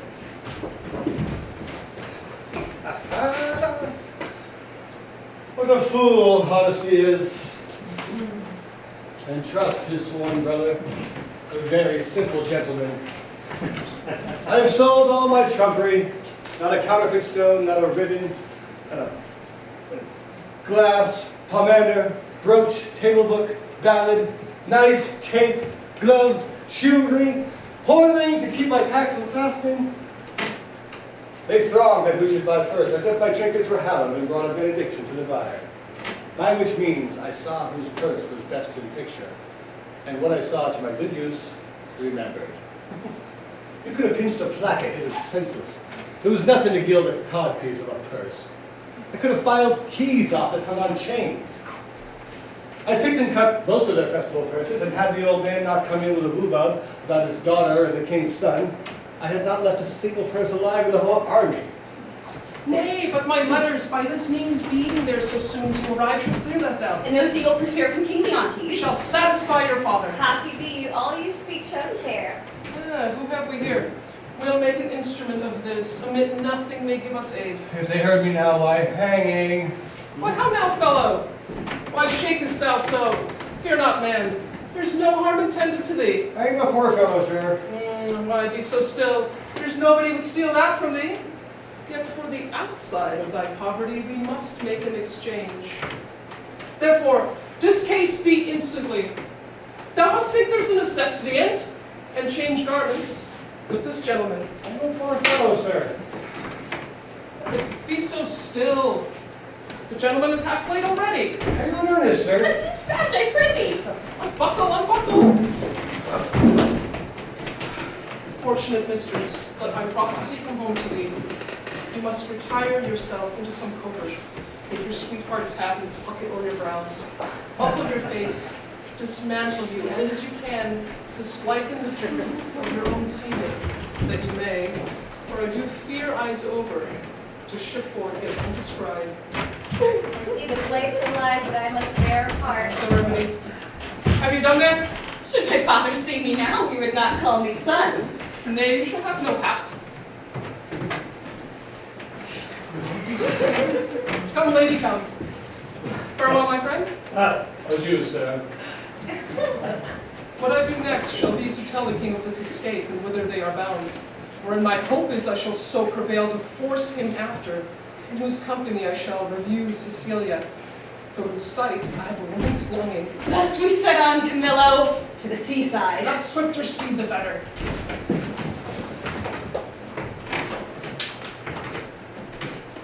I understand the business. I hear it. Have an open ear, a quick eye, and a nimble hand are necessary for a cutpurse. A good nose is requisite also, to smell out work for the other senses. I see this is the time the unjust man doth thrive. Sure, the gods do connive at us that we may do anything extempore. The prince himself is about a piece of iniquity, stealing away at his father with his claws and heels. If I thought it were a piece of honesty to acquaint the king withal, I would not do it. I consider it more knavery to conceal it, and therein am I constant to my profession. Here is more matter for the hot brain. See what a man you are now. There's no other way than to tell the king she's the changeling, and none of your flesh and blood. But hear me. Nay, but hear me. How to then? She, being none of your flesh and blood, your flesh and blood has not offended the king. And so your flesh and blood cannot be punished by him. Show those things you found about her, those secret things, all but that she is with her. This being done, let the law go whistle, I warrant you. I will tell the king every word, yea, and his son rank too, who I may say is no honest man, to go about to make me the king's brother-in-law. Indeed, brother-in-law was the farthest from him you could have been. Very wisely, puppies. Well, that is to the king. There is that in this parle will make him scratch his beard. I'll pray heartily he be at palace. I'm not naturally honest, but I'm so sometimes by chance. How now, rustics? Whither are you bound? To the palace, and it like your worship. Your affairs there. What? With whom? The condition of that father? Your place of dwelling, your names, ages, of what having, breeding, and anything fitting to know, discover. We are but plain fellows, sir. A lie, you are rough and heavy.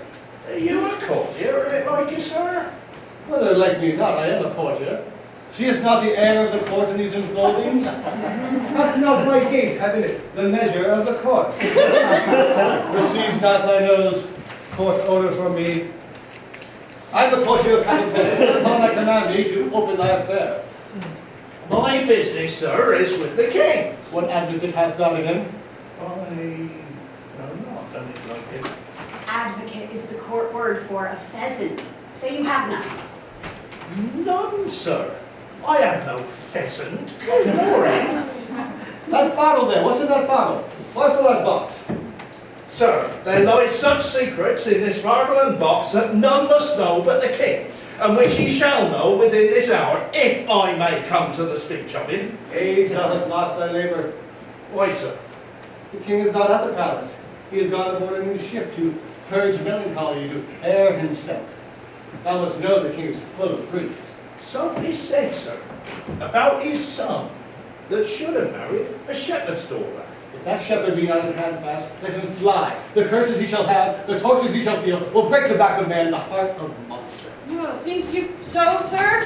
Not he alone shall suffer, but those germane to him be removed 50 times will all come under the hangman.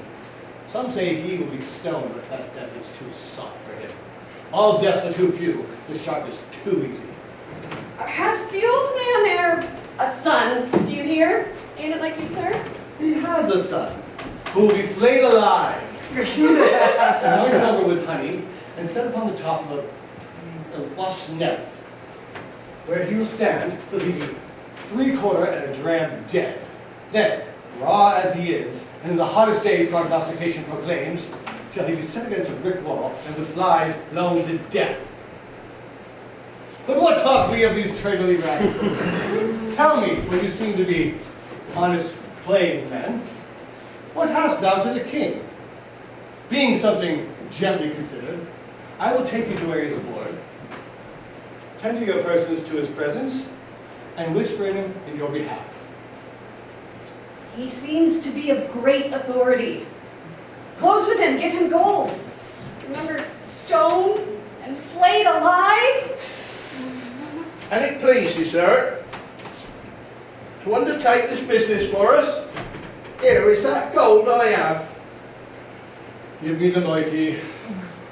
Are you a party in this business?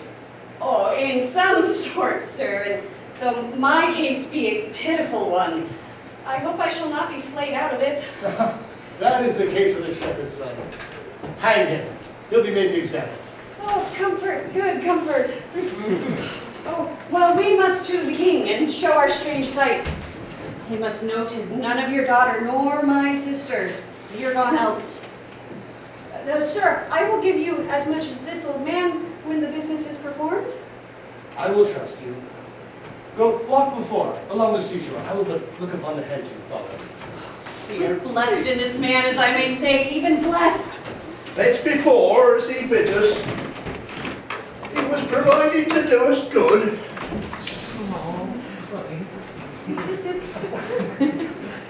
If I had a mind to be honest, I see fortune would not suffer me. She drops booty in my mouth. I am now courted with double occasion, gold and the means to do my master good.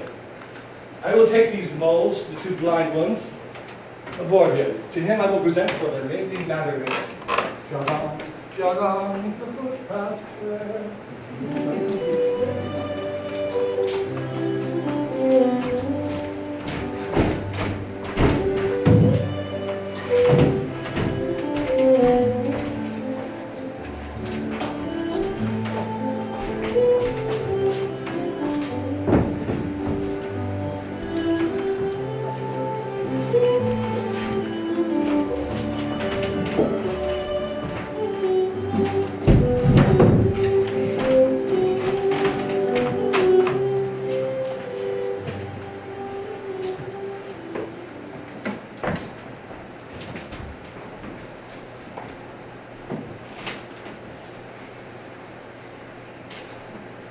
Sir, you have done enough, and have performed a saint-like sorrow.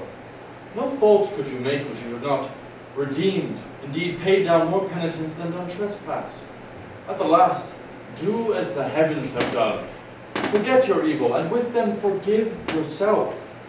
While I remember her and her virtue, I cannot forget my blemishes in them, and so still think of the wrong I did myself, which was so much, that airless it hath made my kingdom, and destroyed the sweetest companion that ever man bred his hopes out of. True. True, my lord. If one by one you wed all the world, or from the awe that heart took something good to make a perfect woman, she you killed would be unparalleled. I think so, killed. She I killed, I did so, but thou strikest me sorely to say I did. It is as bitter upon thy tongue as in my thought. Now, good now, say so but seldom. Not at all, good lady. You might have spoken 1,000 things which would have done the time more benefit and graced your kindness better. You are one of those from heaven wed again. If you would not so, you pity not the state, nor the remembrance of his most sovereign name. Consider little what dangers, by his highness's fail of issue, may drop upon his kingdom, and devour in certain lookers on. What were more holy than to rejoice the former queen as well? What holier then for royalty's repair, for present comfort, and for future good, than to bless the bed of majesty again with a sweet fellow to it? There are none worthy, respecting her that's gone. Besides, the gods will have fulfilled their secret purposes. For did not the divine Apollo say, is not the tenor of his oracle that King Leontes shall not have an heir, until his lost child be found. Which that it shall, is all as monstrous to our human reason as my Antigonus to break his grave and come to me again. 'Tis your counsel, my lord, that should the heavens be contrary, oppose against their will. Hear not for issue. The crown will have an heir. The great Alexander left his to the worthiest, so his successor was like to be the best. Good Paulina, who hast the memory of Hermione, I know in honor, oh, that ever I had squared me to thy counsel, then, even now, I might have looked upon my queen's full eyes, have taken treasure from her lips. And left them more rich for what they yielded. Thou speakest truth. No more such wives, therefore no wife, one worse, and better used would make her sainted spirit again possess her corpse, and on this stage where we're offenders now, appear soul vexed, and begin why to me. Had she such power, she had just cause. She had. Fear thou no wife. I'll have no wife, Paulina. Will you swear never to marry but by my free leave? Never, Paulina. So be blessed my spirit. Good. And bear witness to his oath. You tempt him overmuch. Unless another, as like Hermione, as is her picture, affront his eye. Good madam. I have done. But if my lord shall marry, if you will, sir, no remedy, but you will give me the office to choose you a queen. She shall not be so young as your former, but she shall be such as walked your first queen's ghost, that should take joy to see her in your arms. My true Paulina, we shall not marry till thou bidst us. That shall be when your first queen's again in breath, never till then.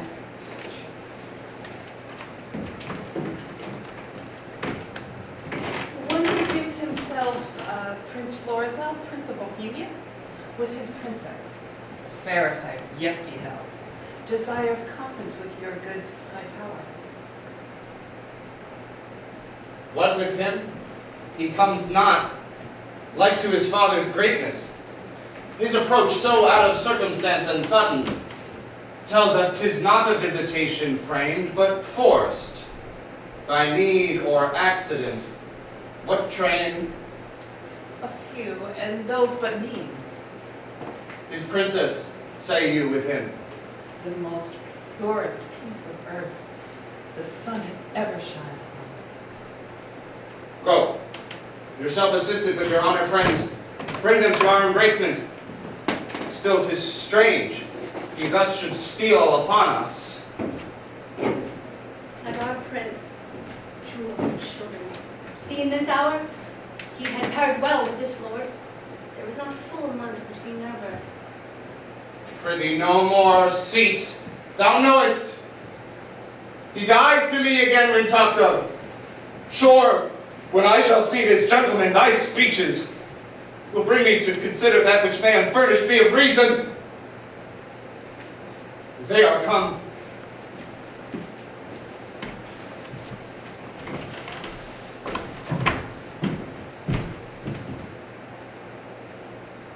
Your mother was most true to wedlock, Prince, for she did print your royal father off, conceiving you, most dearly welcome, and your fair princess, goddess. Oh, alas, I lost a couple that twixt heaven and earth might thus have stood begodding wonder, as you, gracious couple, do. And then I lost, all mine own folly, the society, amity too of your brave father, whom, though bearing misery, I desire my life once more to look on him. By his command have I here touched Cecilia, and from him give you all the greetings that a king, a friend, can send to his brother. And but infirmity, which waits upon born times, hath something seized his wished ability. He had himself the lands and waters betwixt your throne in his measure to look upon you, whom he loves. He bade me say so, more than all the scepters and those that bear them living. Oh, my brother, good gentlemen, the wrongs I have done thee stir afresh within me, and these thy offices, so rarely kind, are as interpreters of my behindhand slackness. Welcome hither. Oh, as is the spring to the earth, the blessed gods purge all infection from our air, while you do climate here. Most royal sir, that which I have to report will bear no credit were not the proof so nigh. Please you, great sir, Bohemia greets you from himself by me, desires you to attach his son, who has his dignity and duty both cast off, fled from his father and his hopes, and with a shepherd's daughter. Where is Bohemia? Speak. Here in your city. I know came from him. I speak amazedly, and it becomes my marvel and my message. To your court, whilst hastening, it seems, in the pursuit of this fair couple, meets he on the way the father of this seeming lady and her brother, having both their country quitted with this young prince. Camillo has betrayed me, whose honor and whose honesty till now endured all weathers. Lay it to her charge, sir. I know came from her. She's with the king, your father. Who? Camillo? Aye, sir. I know spake with her. Who now is these poor men in question? Never saw I wretches so quake. They kneel, they kiss the earth, forswear themselves whenever they do speak. Bohemia shuts his ears and accuses them of, shouts at them divers deaths in death. My poor father! The heavens that spies on us will not have our contract celebrated. You are married. We are not, sir, nor we like to be. The stars I see will kiss the valleys first, the odds for highs and low alike. My lord, is this the daughter of a king? She is, when once she is my wife. That once, I see by your good father's speed, will come on very slowly. I am sorry.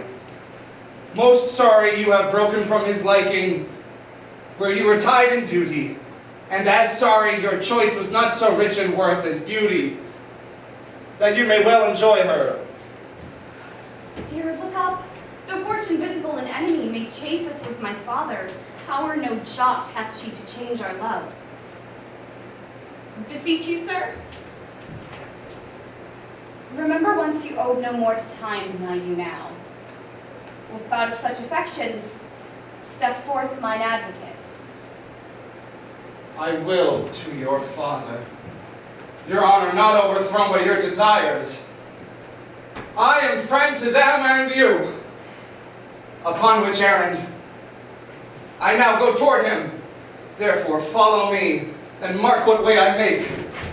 Come, good my lord.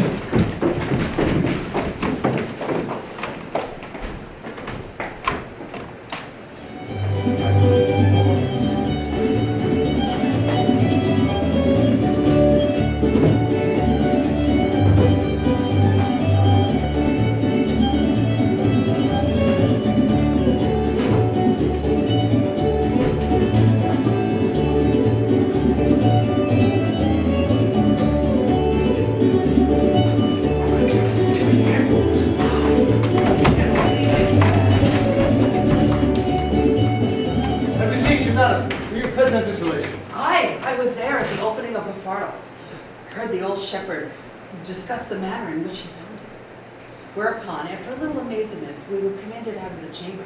Only this, I thinks me heard the shepherd say he found the child. I would most gladly know the issue of it. I make a broken delivery of the business. Oh, here's a gentleman who happily knows more. What say you, Ruggiero? Nothing but bonfires! The oracles fulfilled, the king's daughter found. Such a deal of wonder is broken out in this hour that ballad makers shall not be able to express it. Here comes the steward of the kings. He can deliver you more. How goes it now? This news, which is called true, is so like an old tale. that the verity of it is in strong suspicion. Has the king found his heir? Most true, if ever truth were pregnant by circumstance. That which you hear, you'll swear you see. There is such unity in the proofs. The mantle of Queen Hermione, her jewel about the neck of it, the letters of Antigonus found within which they know to be his character, the majesty of the creature in resemblance of the mother, and many other such evidences proclaim her, with all certainty, to be the king's daughter.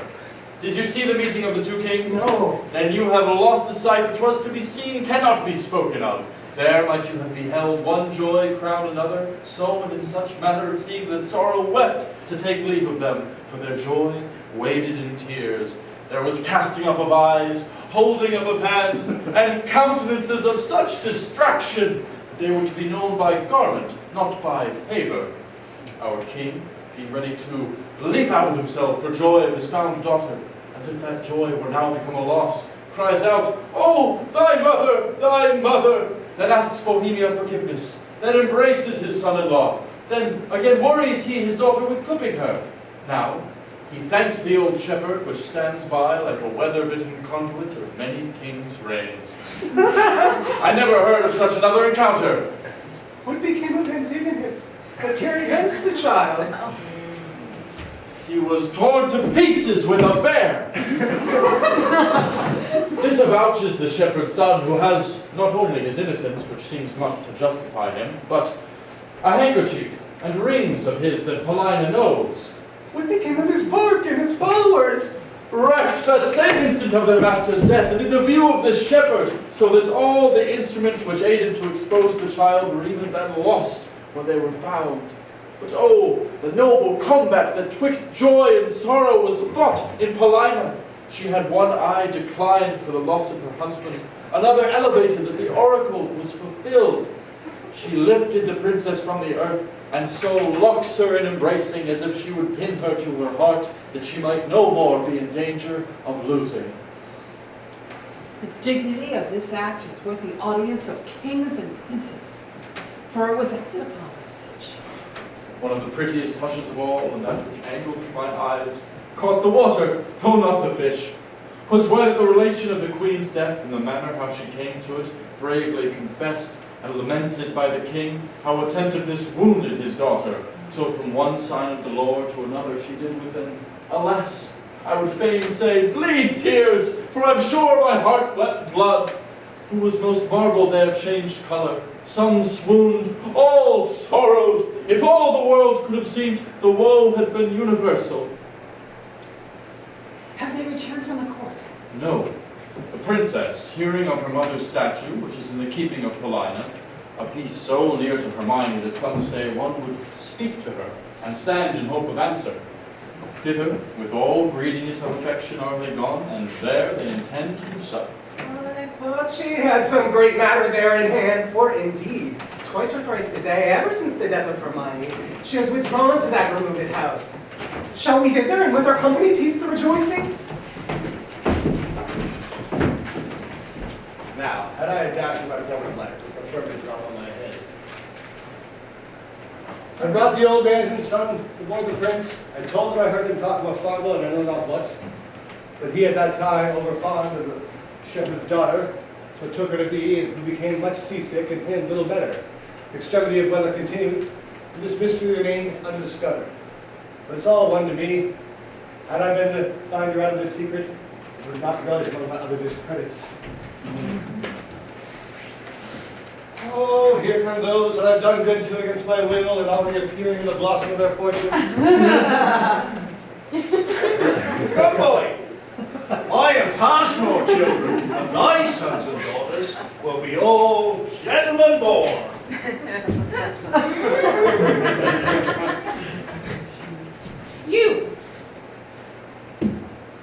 You are well met, sir.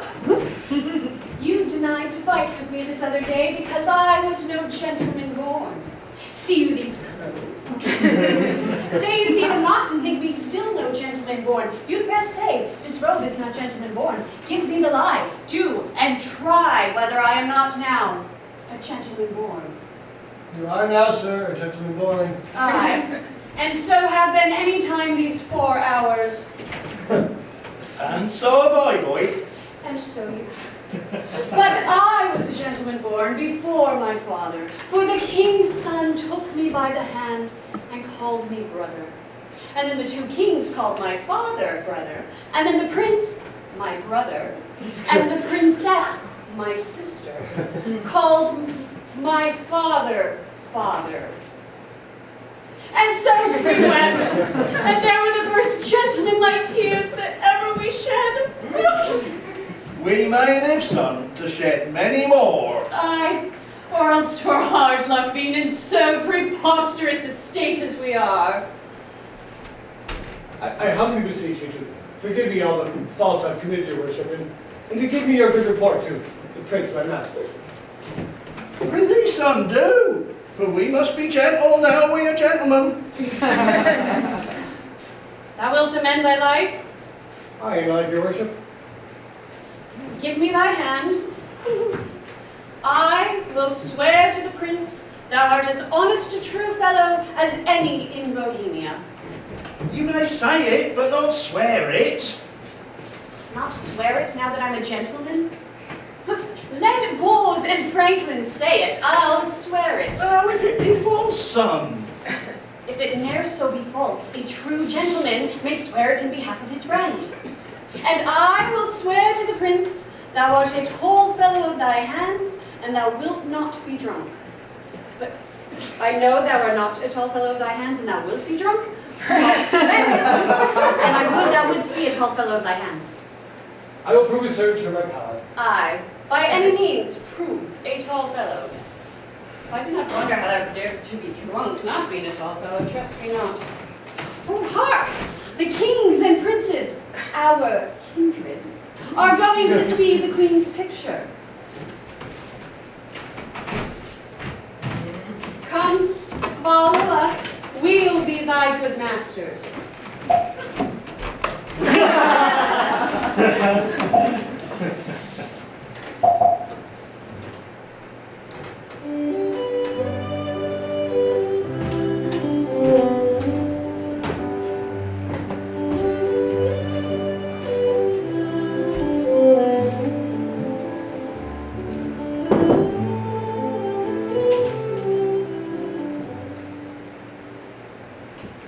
Paulina, we honor you with trouble, but we came to see the statue of her mother. As she lived peerless, so her dead likeness I do well believe excels whatever yet be looked upon, or hand of man hath done. Therefore, I keep it lonely, apart. But here it is.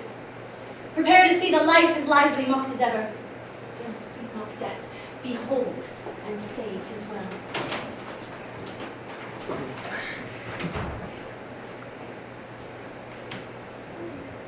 I like your silence. The more shows off your wonder. But yet speak. First you, my liege, comes it not something near? Her natural posture. Chide me, dear stone, that I may say indeed, thou art Hermione, or rather thou art she, in thy not chiding, for she was as tender as infancy and grace. Yet Paulina, Hermione was not so much wrinkled, nothing so aged as this seems. Not by much. So much the more our carver's excellence, which lets go by some 16 years to make her as she lived now. As now she might have done, so much to my good comfort as it is. Now piercing to my soul, O royal peace, there's magic in thy majesty, which has my evils conjured to remembrance, and from thy admiring daughter took the spirit, standing like stone with thee. Give me leave, and do not say 'tis superstition that I kneel and then implore her blessing. Lady, my queen, that ended when I but began. Give me the hand of your Oh, patience! The statue is newly fixed, the color's not dry. My lord, Her sorrows were too sorely gone, which 16 winters cannot blow away. So many summers dry, scarce any joy did ever so long live. No sorrow, but killed itself much sooner. Dear my brother, let he who was the cause of this have the power to take off so much grief from you as he will peace up in himself. Indeed, my lord. If I had thought the sight of my poor image would thus have wrought you, for the stone is mine, I'd not have showed it. Do not shut the door. No longer shall you gaze on it, lest your fancy may think anon it moves. But let be, let be. Would I were dead, but that methinks already. Who was he that did make it? See, my lord, would you not deem it breathed, and that those veins did verily bear blood? 'Tis masterly done, the very life seems warm upon her lip. The fixture of her eye has motion in it, as we are mocked with art. I'll close the door. Let it alone. I am sorry, sir, that I have thus far stirred you, but I could afflict you further. Do, Paulina, for this affliction has a taste as sweet as any cordial comfort. Either forbear. Quit presently the chapel, or resolve you for more amazement if you can behold it. I'll make the statue move, indeed descend and take you by the hand. But then you'll think, which I protest against, I am assisted by wicked powers. Proceed. No foot shall stir. It is required you do awaken your faith. Then all stand still. On, those that think it is unlawful business I am about, let them depart.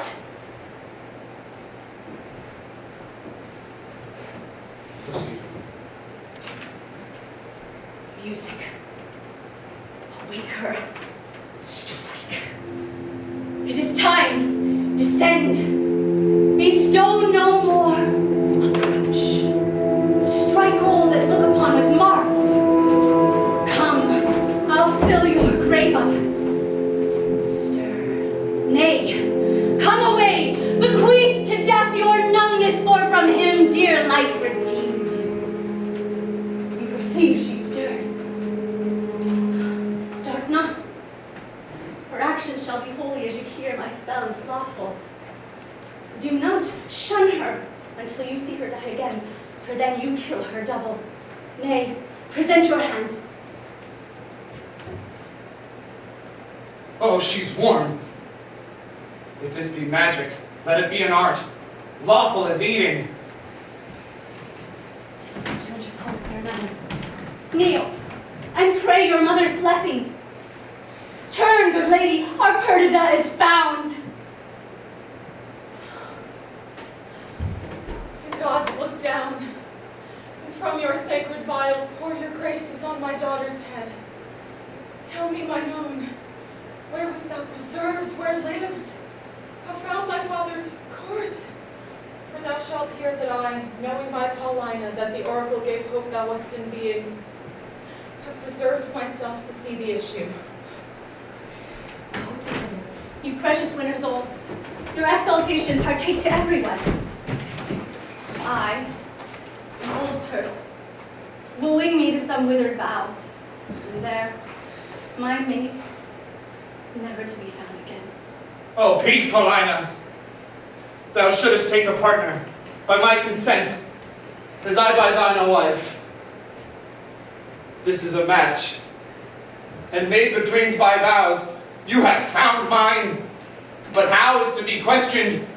For I saw her, I thought dead, and have in vain set many a prayer upon her grave.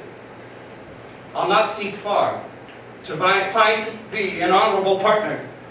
For her I partly know her mind.